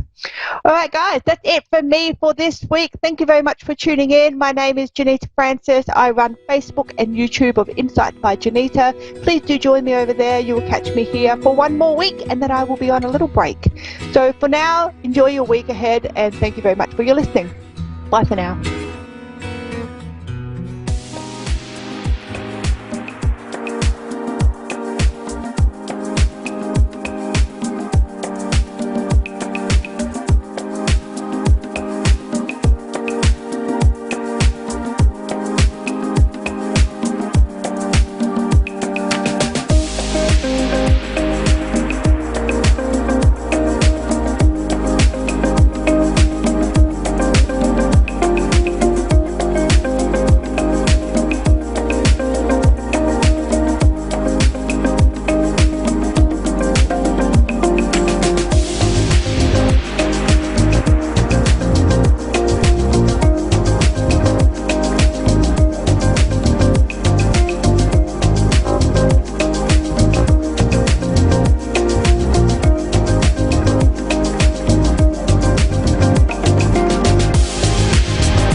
To A1R Psychic Radio, Earth's #1 psychic radio network, and watching Moonstruck TV, enlightening television. Welcome. And now, Reverend Elliot's Magical Window with Reverend Elliot. Live from magic-works.com. Connect direct. In North America, dial 888-454-2751. In London, 20-3519-2158. In Sydney, dial 02-8488-3147. Or online, contact us through our Facebook page, facebook.com/psychic radio. Or one of our websites, AskOneRadio.com or Moonstruck.tv. This is Reverend Elliot's Magical Window on A1R, the Ask One Radio Network. Greetings, fellow seekers of truth, wisdom, and light all across the country, across the nation, across the world, across the universe. This is Reverend Elliot coming to you live from the city of New York on a wonderfully chilly day in late August. Can you believe that? We're past the middle of August. And it's like 69 degrees outside. Whew, man! This is what a wonderful gift that is for a difficult summer. At least we're comfortable. You know, I mean, we all have to be locked in at home for the most part, but we're comfortable. It's got the windows open, got nice air breezing through, and we are going to spend the next hour looking through the magical window of the tarot. Regular listeners know that I call tarot the magical window because the cards have been around for hundreds of years and they allow us to see things that we don't see with our senses. Our human senses are pretty feeble compared to other animals. I've discussed this many times, and there's a whole section on that in a wonderful book called The Wayward Gate by Philip Slater. It's long out of print. I don't think it's in print, but it's easy to find. It's sold so many that you can find it all over the place in used book sites or eBay, things like that. You can also see something about the book at my website by going to magic-works.com, magic-works.com. I spell magic the old-fashioned way. Some call it magic when you spell it that way, but that sounds weird to me. What would be weird to an esoteric practitioner, to an occultist? That's fine. What would be weird to me? Things I do normally are weird to almost everybody else in the world, but hey, there you go. You go to magic-works.com and check there's like 90 things there, the menu at the top of the page. Go over to occult books and I have a whole list of wonderful books that you can read that will teach you about the occult arts, the esoteric arts. Some of them have even been written by me, but most haven't been. And it's a wonderful bibliography. And I think the first book on my list is The Wayward Gate by Philip Slater. It's a very influential book. And he discusses the limitations of our senses. And that's why we get to look. You can put 10 people in a room and then ask them to describe the room, and you will get 10 different descriptions. No two people are the same. We are bombarded every split second of our lives by billions and billions of bits of information. I almost lapsed into a Carl Sagan impression there. That ought to date me. We literally get hit with billions of bits of information through our eyes and our ears, and not to mention our nose. But that has to get sorted out, and that sorting out is based upon our personality. That is based upon the training we've had since infanthood, since babyhood. And it's just a fact. I mean, we would probably go berserk if we saw everything. Now, going berserk isn't necessarily a bad thing if you do it properly. That's the whole goal of the Kabbalistic system of magic, or philosophy, if you wish to not call it magic, that you start to see connections through Kabbalah with, now people ask me what the difference is between Kabbalah and Kabbalah. Primarily, Kabbalah is what pretentious people call Kabbalah, but there is a difference, really. Kabbalah tends to be the Western magical tradition, such as that of the Golden Dawn or the stuff that I practice. Kabbalah is the ancient Hebrew magical system. The point of each is the same. The point is that you see correspondences between things. For instance, every word in the Hebrew alphabet is also a number because they don't have numerals. They have each digit is represented by a letter of their alphabet, which has, like the tarot deck, 22 major cards. They have 22 letters in the alphabet. So every word has a number, and the belief is that objects that have words that add up to the same numbers have a relationship. And and it's all about linking things together till you get, not till you see it or understand it, but really get the idea that everything in the universe is connected. I like to tell people, I'd like to ask a question. They say, how many living beings are there in the world? And I say, I'll give you a hint. how many living beings are there in the universe? And of course, the answer is, which a lot of people resent and they resist and they fight it, there's only one living being in the universe, and that's the universe. We're all part of that. The universe created us. We came out of the universe. You know, people like to say when they're being colorful about, well, I came into this world on July 4th, 1782. You know, no, you didn't come into this world. You came out of this world. As surely as an apple tree produces apples, and apples come out of the tree came out of the earth, and the earth came out of the universe, and it's all interconnected. And that's why we can do things like use tarot cards to see things that our senses don't show us, and to see links and connections. It works. If it didn't work, people wouldn't be using them for hundreds upon hundreds of years. The oldest surviving tarot cards go back to the 1400s. They've been around longer than that. It's just that pieces of pulped paper don't last very long. So when you get into the 1400s, you're starting to see tarot cards that were made by the richest people on the planet at the time. So they were inlaid with gold and gilded, and that helped them last. And that's why we have them. The Marseille tarot was a cheap knockoff thing that was used by, wood blocks would crank them out, and they disintegrated over time. But some do exist, and they're beautiful in their own way. I mean, the gilded cards are marvelous too. Take a look at the Visconti Sforza deck sometime. I think I'm going to put a page on my website just dedicated to the Visconti Sforza tarot, because they are just exquisitely beautiful. And they have some right here, just a hop, skip, and a jump away from me in New York City at the J.P. Morgan Library, which used to be the man's private library, the robber baron J.P. Morgan. That used to be his library, but now it's a library that we can all go to see. That we can all go to see when things are open, when things are back to normal, But being a typical New Yorker, I've never been there. Being a typical New Yorker, lifelong born and bred, being a typical New Yorker, I've only been to the Statue of Liberty once. I went to the top of the Empire State Building twice. I can see the Empire State Building from my kitchen window, but have I been to the top 2 times in my old, ancient, long, extended life? I've only been up there twice, and each time it was to take an out-of-towner to visit. Just think about that. I'll tell you about. Here's why I went the first time to take an in-law years ago. Somebody was from Wisconsin. The second time I went because I used to see flashbulbs going off at the top of the Empire State Building, and I wondered, and this was in the daytime, what are they doing with the flashbulbs up there? Are tourists taking pictures of each other, and this is the place closest to the sun in the city of New York at the time.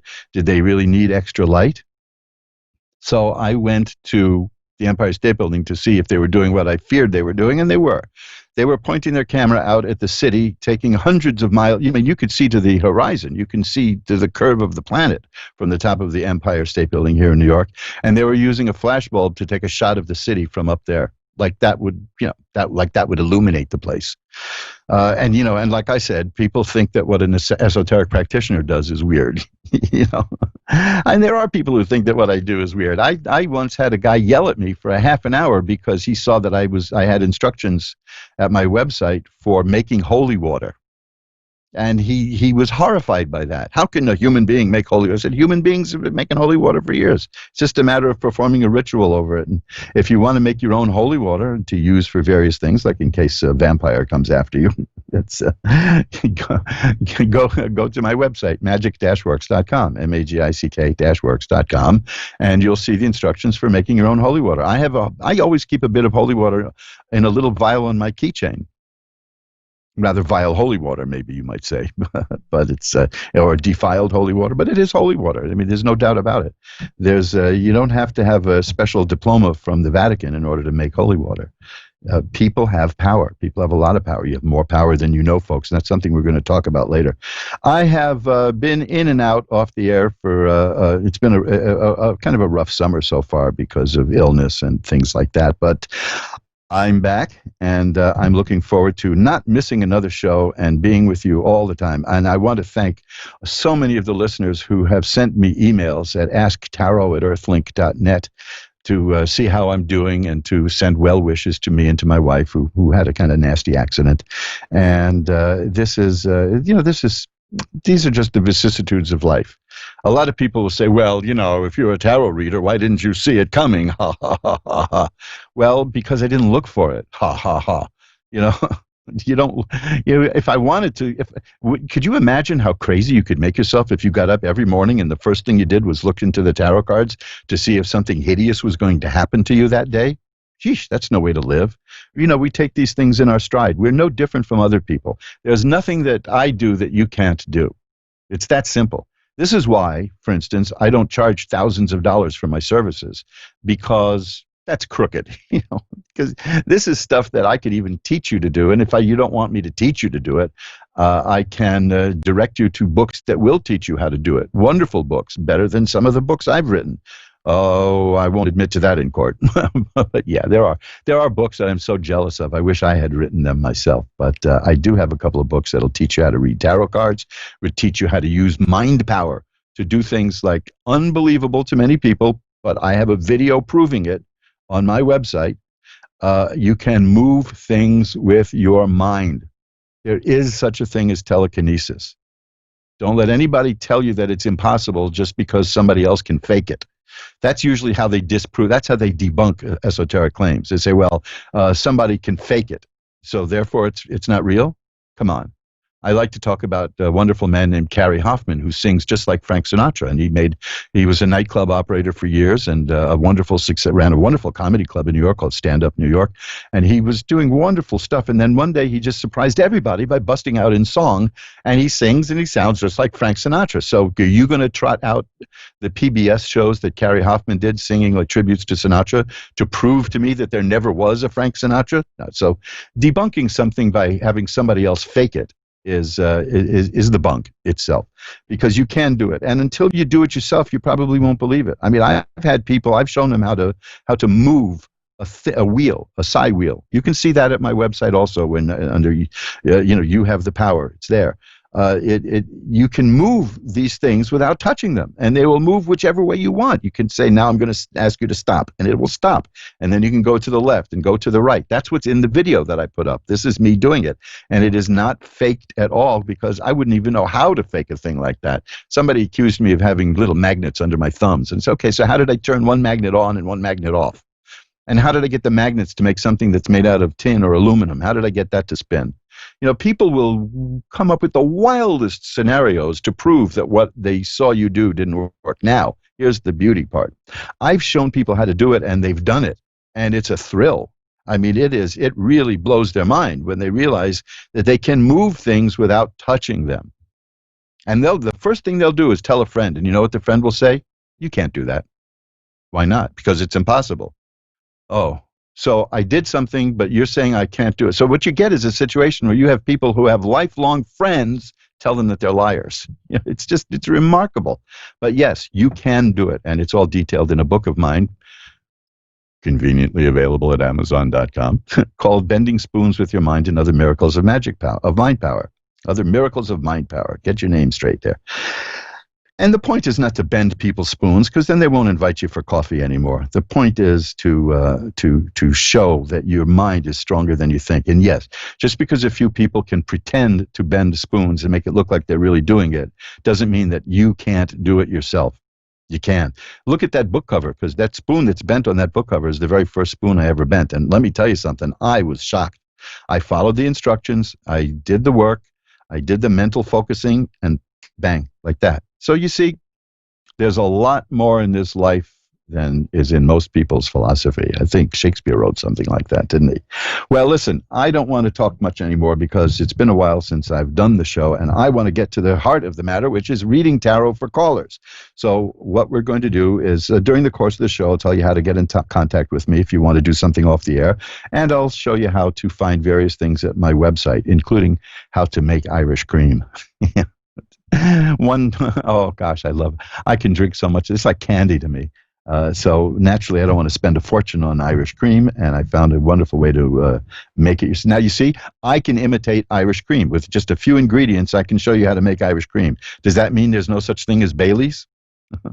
I'm beating a dead horse, as they say. So let's get to the calls. First thing I'm going to do is ring a bell 3 times to declare sacred space. I rushed that fast, so we'll be in a very very spiffy, tidy sacred space. And now we're going to pull back the curtain on the magical window for our first caller of the night, Tony in Virginia, Minnesota. Hi, Tony. You're on with Reverend Elliot. Hi. Hi, Tony. How are you tonight? Good. How are you doing? I'm doing great. I always get such a kick and boost of energy doing this show. I feel all the people listening, and I feel that energy. So what can I look at for you tonight, Tony? I remember in 2017, I had a free reading with you then, and I was married then, but I am not anymore. So I just wanted to say that I remember you from then, and I think it's pretty cool that I got you this time too. Okay, well, I'm the easiest person to get through to. This marriage that is no longer existing, is that good news or bad news? I mean, did you want to be out of it, or? It is good news. Very good news. Yeah, because I tell people, I've been through this before. I was divorced long ago, and when people find out you're divorced, the first thing they say is, "Oh, I'm sorry," and I always just say, "I don't know why you're sorry. I'm pretty happy about it." In fact, the divorce was the best thing about the marriage. So. You never know. I agree with that, yeah. Well, sometimes we're all entitled to a mistake. You don't really know somebody sometimes. These things happen, So anyway, it's good to hear from you again. That was 2007? That's quite a while ago. 2017. 2017. Yeah, because 2007 I wasn't even on Ask One Radio, but I was doing readings for people. 2017, so that's pretty recent. So what can I look at for you today? Well, first of all, do you see anybody coming in for me that may have a message? You know something? I'm again. This is the cards do this to me. They fascinate me. I've been reading these cards for decades, and I never take them for granted. The first card I got. While you were asking that question, before you even finished the question, was the High Priestess. And the High Priestess is about a person who sees behind the veil, generally assumed to mean the veil between this world and the next. When people ask me for afterlife readings to see if there's somebody who passed on who has a message for them, that's generally the card I look for to show up, and here it is. So, yeah, that tells me that there is somebody who's got a message for you. Oh, great. So I'm going to pull a few more cards, and we'll see what we get. I like that High Priestess card because it's a mysterious person. It's a person who can see things that others don't, and that's a very difficult way to live. In fact, for some reason, there's a book that that is sold through my book company, Mojo Brothers. I'm not doing this to plug the book because I've got a question myself about it. There's a book called How I Discovered My Mediumship, and it's by a woman who's named Mrs. Cecil Cook. Back in the days, in the early 20th century, when women went by their husband's name, and Mrs. is Mr. apostrophe S, really. That's all it means, is she was the property of this guy named Cecil Cook. But she was a medium. She was the most famous medium of her time. Boy, fame is fleeting, isn't it? But it's a book about how difficult it was for her growing up, getting messages from the other side, and how she was considered crazy, and how she had to learn to control it. But the reason I bring it up is people have been buying that book lately. Almost every week I send a couple of those books out. So I have no idea why suddenly that's of interest. But being one of those people who can see behind the veil is very difficult. Now, I have some interesting cards here for you. And they have, I pulled 5 cards. 3 of them are major cards. That tells me that this is an important reading. First is the High Priestess, which I mentioned, which means there's a message for you. The second is the Four of Cups. Now, Four of Cups is a fascinating card because it shows a person looking at 3 cups, and symbolically that person is just watching those 3 cups and does not see that off to the side there's a hand coming out of the clouds holding another cup. And that tells me that there is something coming up in your life that's going to be important in your life, but you don't see it yet. Now, when people ask me about romance, for instance, to me, in my experience, that card generally means that there's somebody out there interested in you who hasn't made that known to you yet. But it's just telling me that there's something. We can explore that card later, too. It just says that there's something coming in your life. Now, the next thing is important. It's the Ten of Swords. The Ten of Swords looks nasty, and a lot of people think it means you're going to die, but it doesn't mean that quite quite the opposite. When I describe it to you, you'll know what I mean. It shows 10 swords stuck in the back of somebody who's lying face down in the mud. Not a very pleasant looking card, but a really good card because it means the worst is over. It means that the world has taken its best shot at hurting you, and you've survived because you're going to get up. It doesn't mean death in the least. It means that you've survived all the bad stuff that's happened to you. The Empress is the next card, and that is a person who can make things grow and happen. Sometimes it refers to fertility literally in terms of having children, but in almost every tarot deck, that card is illustrated by a woman sitting in a field surrounded by fruit and vegetables. Symbolically, it means the person who can make things happen and make things grow. Now, the last card is the interesting one here to me, too. It's the Temperance card. That's another major card, like the Empress and the High Priestess. The Temperance card means that balance is going to be restored in your life. Have things been kind of unbalanced lately? Yes, definitely.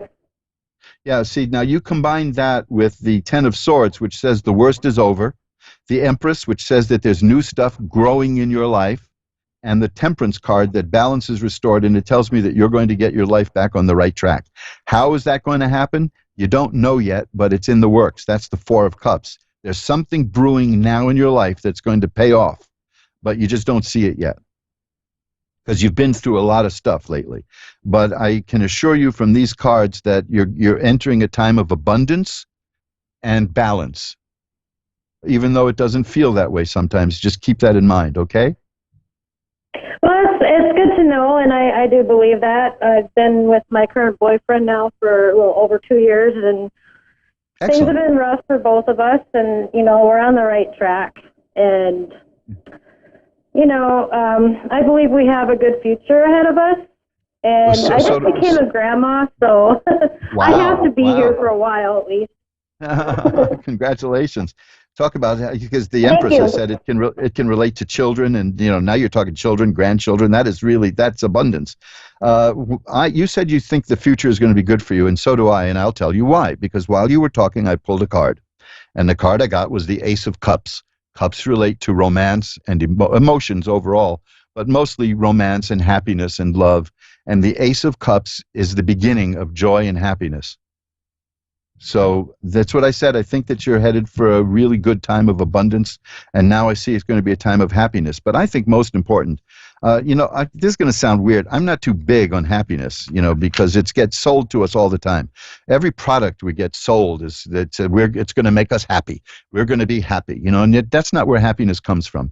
I like the idea of the Temperance card saying that there will be balance in your life, which means there won't be too much unhappiness and because I knew a guy who was happy about everything. I mean, he had a $250,000 car once and it was stolen and he was happy. He said, "Oh, that's nice. I probably didn't need the car anyway." This is crazy to be constantly happy. It's just as bad as being constantly depressed and sad. But first of all, you got to wonder what kind of person wants a $250,000 car. The only car I ever drove in my life was a Volkswagen, and I haven't done that since the 1970s. Remember the ads that said it's ugly, but it gets you there. But you're headed for a period of abundance, and you're headed for a period of balance. I have on my website, magic-works.com, magick-works.com, and I keep repeating that in case people leave the K off and they'll get a completely different website. I have a page on the subject of happiness, and there's a wonderful talk there by a Buddhist monk, a funny talk too. This guy's like a natural stand-up comedian, and it is about happiness. And I just wish that more people would understand what happiness is and where it comes from, and not confuse it with elation. Because the feeling we get when we have something new that we like is not happiness. It's a feeling of being elated because you have something new, and that wears off. And true happiness is important, and I see true happiness in your future. That's why I mention all this. That's why I'm getting long-winded about it, because it's very exciting. You've had a rough period of the last few years. That Ten of Swords shows me that rough period is over. And the Empress card and the Temperance card tell me that you're entering a wonderful period. And then to have that confirmed by you saying that you see a good future for yourself, and at that particular moment I pull out the Ace of Cups, you couldn't ask for anything more. So I think things are going to go very well for you. Awesome. That's good to hear. Great. You do deserve it. So that's the way that fits in. Well, I got to run. I got to take another call, but good to hear from you. And if there's anything else you need, this goes for anyone listening. I can always be reached off the air. I have one quick question. Can I squeeze that in? Yeah, it would be best if I continued with another call, though. If you can try again, or you can email it to me at asktaro@earthlink.net. How's that? Okay. Thank you. Okay, thank you very much, and I'm glad things are working out well for you, Tony. Bye-bye now. All right. And let's shuffle up the cards. You're listening to Reverend Elliot's Magical Window. That's my proprietary name for the tarot. I make it sound like it's mine. It's all mine. No, let's shuffle these up and see if that... There they go. We get together every Wednesday at 11 Eastern, 10 Central, 9 Mountain, and 8 Pacific. This is show, by my reckoning, number 299. If you really, really, really want to do this to yourself, you can go to askoneradio.com, go to the archives, and you can play 298 of my previous shows. One after the other after the other. I don't know how you could stand it, but hey, if I can do it, you can hear it. That's the deal, baby. So I keep remembering that line from Shaft. The guy says to Shaft, "You made that deal and you're going to live with it." Well, there's nothing compulsory about us, about you must listen to me. But hey, what the heck? I've been listening to a lot of Ask One Radio myself. It's hearing shows from all over the world and all kinds of people calling in. It's such a positive experience. I love it. Yeah, I just keep Ask One Radio going in the background. You can hear a live stream of Ask One Radio while we're on the air, or you can hear it at any time by going to my site, magic-works.com, and click on Ask One Radio. And you just click on the image of the nice old-fashioned cathedral radio, and you'll hear the feed from Ask One Radio, and chance you might even hear one of my shows. Or you can go to Alexa. Now, if you have Alexa, you can say, "Alexa, play Psychic Radio." That's Dave informs me that Alexa will do that. What's the matter? You don't say please? Nobody says please to Alexa? Are we going to raise a generation with bad manners? Wow. I don't know. Alexa, would you be so kind? Would Alexa respond to that? Or would it freak Alexa out? Oh, funny. Dave, the producer of the show, is laughing because I said Alexa play Psychic Radio, and the in-studio Alexa just started playing Psychic Radio. Ask One. So, hey, it works. It works very well. I'll add that to the website. So now let's get to the next reading. It's Madison in Thornton, Colorado. Hi, Madison. You're on with Reverend Elliot. Hi, how are you? I'm doing well. How are you tonight? Oh, I'm okay. Well, we'll see what we can do to make that better. How is Thornton, Colorado these days? Oh, good. Dealing with all the big wildfires out here, though. Oh, wow. Yeah, that's a problem, isn't it? Yeah. Yeah, some of my favorite people in the world are from Colorado. It's just happened that way, I guess. Or maybe you guys in Colorado are just extra better. You know, I don't know. Yeah, we're special. Good. It's good to know. Well, what can I look at for you tonight? So I've been dealing with quite a lot with the father of my son. We're not together, but there was a third party person that came into the picture, and I just have been wondering if there's reconciliation in our near future, or about me and him, or if that's just something that's not. So this is one of those relationships filed under "it's complicated," I guess, right? Yeah. So tell me, boil down exactly what is it that you want to look at, and I'll take a look at that. I just would like to know if he is coming back. You mentioned several possibilities, so you want to see if he'll come back? Yes. Okay, meaning to you, of course. So let's shuffle them up. Yes. And we'll take a look. Although I'll tell you honestly, the cards may show me wrong, but in my experience, when people ask a question like that, they pretty much know the answer, and it generally, isn't what they want, to hear. But let's see. Well, I'm getting cards that can be interpreted in several different ways. So let's just run down these cards here. This is fascinating. The first card is the Two of Cups. The Two of Cups generally refers to a new relationship, but In an existing relationship, it can mean that the relationship is reaching a new level. So we'll have to decide whether that's what it means or not. The Judgment card here is about the rebirth of something, like the Last Judgment where the bodies, some cards show the bodies rising up from the grave. So this means a resurrection of something. Now, see, these are all leaning towards a yes. I went out of my way to say, in my experience, the answer to these things is usually no. And now the cards are showing me that in this case, it's different. Because get a load of this, as they used to say in Warner Brothers movies in the 1930s. The next card is the Four of Rods. The Four of Rods means a happy home. And now, hold on to your hat. The next card is the Hierophant. And when that card shows up in the context of a question about a relationship or romance, it means marriage. Oh, okay. So what these cards are telling me is that there's right now the future changes. This is the way the situation is now, and we can find ways to do things to reinforce this. But right now, I would say that when I said that in my experience, most of the time when people ask me that question, they know the answer is no. Not so in your case here. In your case, and this is why I'm not a psychic. I'm a card reader, because the Two of Cups is telling me that your relationship with this person is going to go to a new level. The Judgment card tells me that there's going to be a resurrection involved, and that would be the relationship, correct? Okay. I think that's a good interpretation. The Four of Rods means that this is a happy home that's coming your way, and the Hierophant means marriage. Okay. Now, I pulled one more card, and this is very important. I wanted to get something about the aura around this, and I got the Three of Coins. Okay. The Three of Coins is a card about working diligently to get something that you want. And now threes in tarot represent completion. In numerology, the same thing. So that there's this very strong indication that you're going to get what you want. So this is telling me that if you can work at it, you can get what you want in this case. And that's pretty good news, I think. Yeah. Well, and I've been doing some meditation and stuff like that. As weird as that sounds, I don't know, but it's meditation is very important. I'll tell you why. It allows us to visualize things. And I remember reading back in the 1970s, I read an article, a psychology article about, quote, successful people. Well, of course, in our culture, successful means rich. Let's face it.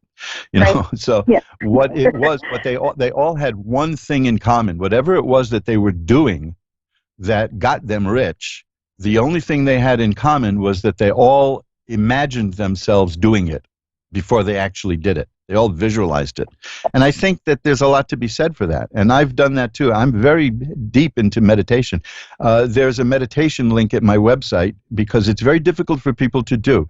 Meditation can be very hard. The easiest way I've found to do it is to use recorded guided meditations. And there are guided meditations to help us visualize getting what we want. Now, the problem is with most people, they don't know what they want. So if you can boil down what you want and you can visualize yourself having it and getting it, that affects your whole attitude. This is not like mystical stuff. This is really, it's like the book Napoleon Hill wrote years ago called Think and Grow Rich. If you don't imagine yourself, if you can't see yourself doing something, you ain't going to do it. Why would you? Right. Exactly. You can visualize, for instance, there's a story I have which I tell in detail in my book. Reverend Elliot Explains It All. See, I'm squeezing in sideways another plug, right? But I did a ritual for winning the lottery, and I did. Bigger than money, I might add. And I explained what happened because it was called The Rewarding Ticket Come to Me Ritual from a book by Jeff Gray Cobb called The 27 Rituals. It's about the Frater Malak. And it's a marvelous book, which is based on the Golden Dawn system of marriage. And marriage. Can you believe that? I said marriage. Magic. I'm picking up marriage from your cards. You see, gosh, that's beautiful. And what happened to me is I did get a ticket that got me. The ticket virtually saved my life. And I did win money with the other tickets, but I'm going to leave that for anyone who's interested to read the story. If you really don't want to buy my book and you want to know what happened, you can email me at asktarot@earthlink.net, and I will email you the chapter. Because I'm really not trying to squeeze. I'm not trying to squeeze sales out of anybody, but I like selling books as much as the next guy. But the story is in Reverend Elliott Explains It All, and if you really want, I'll send it. Anybody wants to contact me, I'll send it to you. And the author of the book lived long enough. He was a rather older man at the time, but he lived long enough for me to tell him this story. And he was so moved by it. So you see, that's the visualization is absolutely important. And meditation is a form of visualization, and all magical work is based on visualization. I have even at our sister website, mojoacademy.org, which is where the books and records and records, look at that, I'm still talking about records. I have a cylinder machine here that plays turn of the 20th century cylinders, so, at least I'm not saying put the cylinder into your MP3 player. But there's a guy made a guided meditation for relaxation, and that is more important now than ever before because everyone is in a state of anxiety these days. And this is a recording from 1955, the year that tranquilizers were invented, by the way. And it's about how to meditate and relax. And I recreated that on CD for anybody who wants it. It's over there at mojoacademy.org. So when you don't have to say it sounds weird to me, because I am one of the world's biggest proponents of meditation, and I wish more people would do it. People used to ask me, what can I do to get what I want in life? And I say, I'm going to tell you exactly what you can do to get anything you want in life, but you're not going to do it. And they look at me and say, oh, yeah, see what? They don't have time or whatever. Bingo. They said, I don't have time is always the answer. I said, meditate for an hour every day. Well, I don't have the time for that. Okay, meditate for a half hour every day. I don't have time for that. Make time. Get up early a half hour. Well, I can. I'm telling you. I have 3 children, so I make at least 30 minutes a day. I can do it. Well, yeah, you'd go nuts probably, right? I mean, that's the first thing you learn about parenthood is that you can't really do it around the clock without losing your mind, Yeah, so you do have to have some me time. And it's not selfishness, because if you don't take care of you, who's going to take care of those children? You see? Right, so exactly. It's quite the opposite of selfishness. But yeah, you hit the nail right on the head. I'm telling people, I'm not even saying you stand a good chance of getting what you want in life. I tell them if you can meditate for an hour every day, you're going to get what you want in life. And they say, well, I can't do that. So then you're not serious. You don't want it. Now, meditation is difficult. Meditation is hard. But when more you do it, the better you get at it. So there you go. Yeah. I think you're on the right track. I think you're really on the right track. And these were very positive cards. And just remember, the main card is that last one, which says you got to work for what you want. Now, if one of the ways that you work on it is to meditate and visualize, go for it. But you have a good chance of getting what you. Well, and I also had one more question for you, if possible. We've been separated for over a year now, but it's just kind of like that soulmate connection. Like I've been seeing someone else for like 4 months now, and I just kind of wanted to know if that's also something that maybe I should let go, because my gut intuition is kind of telling me I should just let that go, because obviously my heart. Not only is that an excellent question, but as is my habit, while you were telling me the question, I pulled a card. And the card I got relates directly to that. And I think it's the answer you were expecting. The card is the 10 of Rods, and that is about a person who is overburdened, who is taking on more than they need to or can handle. So I think that's what you're feeling, right? Yeah, and it's just kind of like lately it just seems like it's, I see him when it's more convenient for him, because he's so busy and stuff like this. So I feel like, I've been feeling that way the past month, actually. So the thing to do is that because I'm not telling, and certainly the cards are not telling you what to do about this, just explaining that the cards are saying it's an issue of you having taken on something that you're feeling is getting to be a burden. You'll have to decide how you want to handle it, but I think it's something that you do need to handle, because that is a very specific card. and it relates so specifically to what you're talking about. Now, I pulled one more card, which is also rods, which is the Six of Rods, and that's a card of success and triumph, and that tells me that whatever decision you make, you're going to make the right decision for you, and that's important.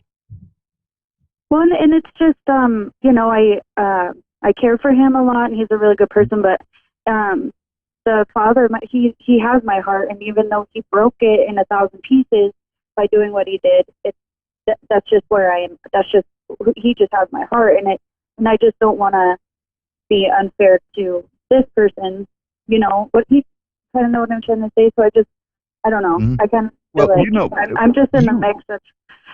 Ordinarily, I would say that you have a ordinarily, I would say that you have a very important decision to make. But I don't think that's the case here, because if it were, what my experience is that the tarot cards would spit out the Lover's card, which isn't really about romance, but it's about having to make a decision between two separate paths. That the real key to the Lover card is the two trees there from the Garden of Eden, which is the tree of the knowledge of good and evil and the tree of life, and you have to make a choice between them. Because that's not showing up here, I don't think that you have such a harsh choice to make, because I think you know what you want, and you're just having a little difficulty doing it because you don't want to hurt anybody. Yeah, and also I was just kind of in limbo because the father of my son is technically with somebody else right now, so I'm like, well, I don't want to put all my eggs in that basket, but since that came out pretty positive, I feel like I'm meditating and doing all the right things, leaning towards that. Let me tell you let me tell you what I recommend. Well, I would never tell somebody how to decide a question like this, and that there is a decision you have to make, but it's not an earth-shattering decision, because I think you're very logical about it. The card that I have for you right now, and I pulled a card while you were talking for the card for now, and I have to leave you with this one, is the Eight of Swords, and that's about a person who right now doesn't know which way to go. So I'm saying just don't force it now. This is not the time to make the decision for you. This is the time for you to absorb what's happening and let it grow a little bit. And you'll know what's right to do. Because right now you're feeling restricted and tied up, and you don't want to make a decision in that state of mind, okay? Right. Yeah, that's completely correct. Yeah. So give it some time, because I do see that you're working on this. There's potential. I wouldn't mislead you about this. If I saw cards that said forget it, walk away, and there are definitely cards for that, I would tell you. But I told you what cards I got, and they showed great potential here of your relationship reviving, of reaching a new level, of marriage even. So gosh, you know. Okay.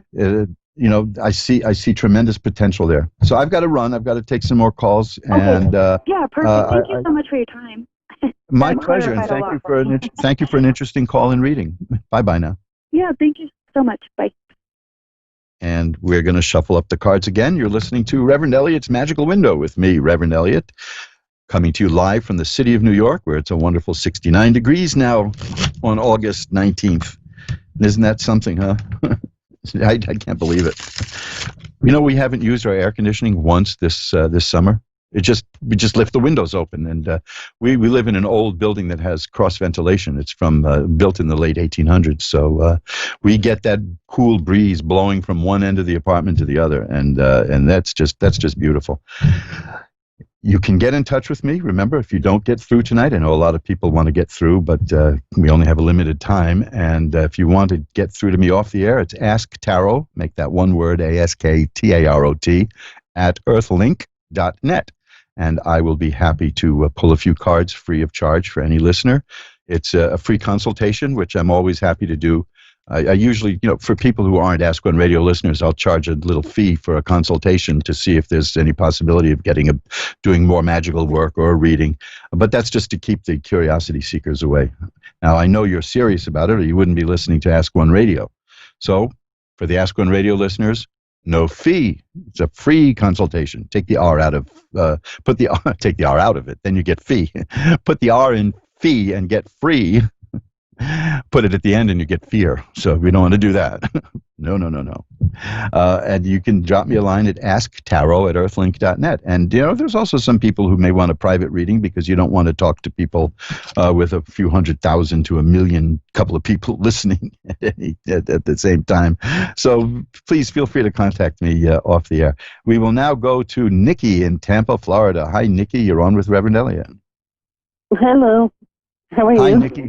Good. How are you tonight? I'm fine, thank you. Good, good. What can we look at? Do you do mediumship? Well, I do under Or certain just- circumstances. I can, if the cards show that we're on that track, I'll do it. I'll see what happens. How's that? You want to look into somebody who passed? Okay. Yeah. As I mentioned in passing in another call, when I do these things, there are a few cards I look for to make sure I'm on the right track, and I think that we'll give it a shot. Okay. Because I used to say to people, no, I don't do that, but let's look anyway, and then I would do it, because the cards would be there. The cards would show. Give it one more shuffle, and then I'll cut the cards for you. Well, that didn't work. You'd think I'd be less clumsy at shuffling cards after all these years, But yeah, I would. I would make a horrible riverboat gambler. There's a lot of people think that I do card tricks anyway because of this, but I'll be doing some video shows this year, and I assure you, the people are going to be laughing at the way I handle cards, because I'm a bit on the clumsy side. Let's see. I'm trying to see if I get any indication. I'm not getting any. Well, I'll settle for that.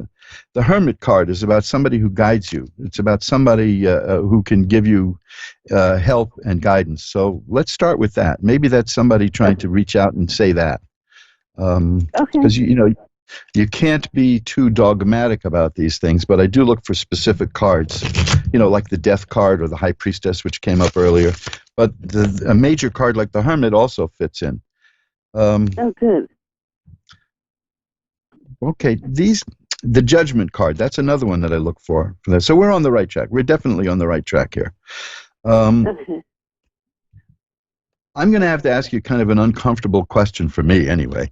The person who passed away, did this person have a very hard time at the end? Hard time? Yeah. Yes. Yes. Okay, because what I'm getting are, this, and let me tell you, this is quite typical for this kind of thing. I'm getting cards of great sadness immediately. Right after the Hermit, I have the Three of Swords, which is a heart pierced by swords, and the Nine of Swords, which is a person crying in bed. And these are cards of great sorrow. After that, I have the Judgment card, which shows the angel blowing a trumpet. And the card after that is the Nine of Cups, which is a card of abundance and happiness and being satisfied. And then after that is the World, which is a card of great success. So what I'm seeing is somebody who had a very difficult transition, had a very difficult time at the end, and is now, as like the old cliche is in a better place. Now here we got the High Priestess. Now I told you that's one of the cards I look for to see if I'm genuinely doing a message from the other side. So we've got all the symbols that we need here. I have to have a little more confidence in my ability to do this. But so what I'm seeing is a person who had a really bad time. I mean, life was bad at the end. Let me put it that way. You don't have to comment one way or the other unless I'm totally wrong, But the Judgment card is here, and that is a card that's the Last Judgment. That shows graves opening up and the rebirth, and this is rebirth on another plane of existence. Followed by the Nine of Cups, which is a card of fulfillment and satisfaction, and comfort, in fact, and then the World, which is that card of assured success. So I'm seeing a person who transitioned to a state of existence that's much better. Whether we want to refer to it as Summerland or heaven, or simply just the spirit being unburdened, whatever it is, I don't have any religious preferences on that or any mythological preferences in that. I just see that we're starting out with somebody who was very unhappy, and then all the cards are happiness after the Judgment card, which literally shows a cemetery in it. So you see how I'm interpreting it, that this person, that the message is, I was very upset, I was very sad, I made other people very sad. That's where the Nine of Swords comes from. That's other people around being very sad. But things are better now. And the message is I'm doing better, probably doing better than I thought I would. That's So that's what I've got. And, I have that so often. So often when I do these readings, I get cards of such utter sadness followed by like joy, and that's what I'm seeing here. So I think this person is, like the cliche says, is in a better place and wants you to know it. The reason I say that the person wants you to know it is that first card of the Hermit, which is a person who's shining light. The Hermit has a lantern. The Hermit is illuminating the situation. So this is what the person is telling you. Okay. I hope that helps. Yeah, it does, definitely. Thank you. Beautiful. So, if there's anything else you want to look at, I have a couple of moments. If not, we can call it a reading. How's that? Else? Is there anybody else in the afterlife? Well, I don't know who that was. I'm assuming you know who you were asking about, but I'm not getting. Now I'm just getting cards of happiness all the way through. So I think that other person is saying, no, listen to my message. Listen to me. So I think we're doing okay. Look, I got the Ace of Cups, which is the beginning of happiness. I have the Ten of Swords, which means that the worst in life is over. I have the Six of Rods, again, which is success and triumph. So, yeah, I think that's the message that's coming through loud and clear. Okay? Okay. All right. Thank you so much. I appreciate it. My pleasure. Thanks for calling. Okay. Bye-bye now. You're welcome. Bye-bye. And hey, that's it. That brings us to the end of show number 299 of Reverend Elliot's Magical Window, the show that's brought to you by nobody at the moment. No soap suds. I wish I had a sponsor like the old days and I could do a jingle, Does. Was that laundry detergent that came with a free towel in a box. Remember they had a little, I don't know how many of you remember that stuff. There'd be like a teacup in there or a box with a towel in it that was so compressed that when you opened that little box, it was like a jack-in-the-box, I always wondered how they could call these free gifts when they put them inside a box of soap suds, detergent, and it took up space, so you got less of the product. Don't give me a free cup if you're going to take away my soap flakes. That's the way I used to think. But that's it. That's the end of the show. And now I'm going to tell you how to get in touch with me if you wanted to. Like I said, I have a free consultation to give to any Ask One Radio listener, and you get that by sending an email to asktarot@earthlink.net. Ask for the free consultation. I'll be happy to pull a few cards for you. I'm still doing private readings, and I can, I take a discount off most of the readings. The email $10 reading and my tarot full life reading, which I'm about to launch, that's a very expensive reading, but you're probably only going to need one of those in your lifetime. Those two are exempt from this, but I am taking a discount because, as a lot of you may know, regular listeners, I had that disease that's going around. I had that illness, and I ain't no spring chicken, so it was a difficult one. But I got through it okay. Never had to get to the hospital. It never got into my lungs, mercifully. But I'm running a "Hey, little virus, you tried to kill me and you blew it" sale. Does that sound right? So we'll knock off some money from a reading if you want. And you can find my tarot prices by going again to the ubiquitous website. It's just magic-works.com, magic-works.com. And then at the top, in that black box at the top there listing 90 different pages, go to click on tarot reading. And you can click on any of those things that you want. There's so much information there. You can learn a lot of practical stuff too. My section on alchemy has some interesting stuff. Now, you don't think that alchemy is interesting because you're not going to spend a lifetime dedicated to creating the Philosopher's Stone and turning lead into gold. But there are other things that you can do. There are many other things you can do that fall under the province of alchemy. Like I do this several times a week. Make yogurt. I tell you how to do that at home. There's no reason to buy yogurt of your own. You can make it for pennies. You can make it, you do it wisely, you can make it for under $1 a quart. Now, if you happen to like yogurt. If you don't like yogurt, hey, that's life, But, there's all kinds of stuff there. There's stuff on meditation. There's stuff on out-of-body experiences, candle magic, all kinds of stuff. I've been rebuilding the website. A lot of websites now, websites are upgrading. because Adobe stopped using Flash Player and stopped supporting Flash, and so many websites were based on Flash. So my original website became obsolete, so I moved it over to magic-works.com, magic-works.com, and this is important, I'm going to spend the last few seconds talking about this, mojoacademy.org. Check out mojoacademy.org, because that's where you're going to find the books that'll teach you how to do magic yourself, that'll enhance your life. You'll find the recordings there of meditation, and you'll find some wonderful out-of-print recordings that are just gas, as we used to say in the 60s, like some 1960s records on astrology. So check it out. So I will see you again here next week at 11 Eastern, 10 Central, 9 Mountain, and 8 Pacific. Until then, remember, time flies. It's up to you to be the navigator. Bye-bye now.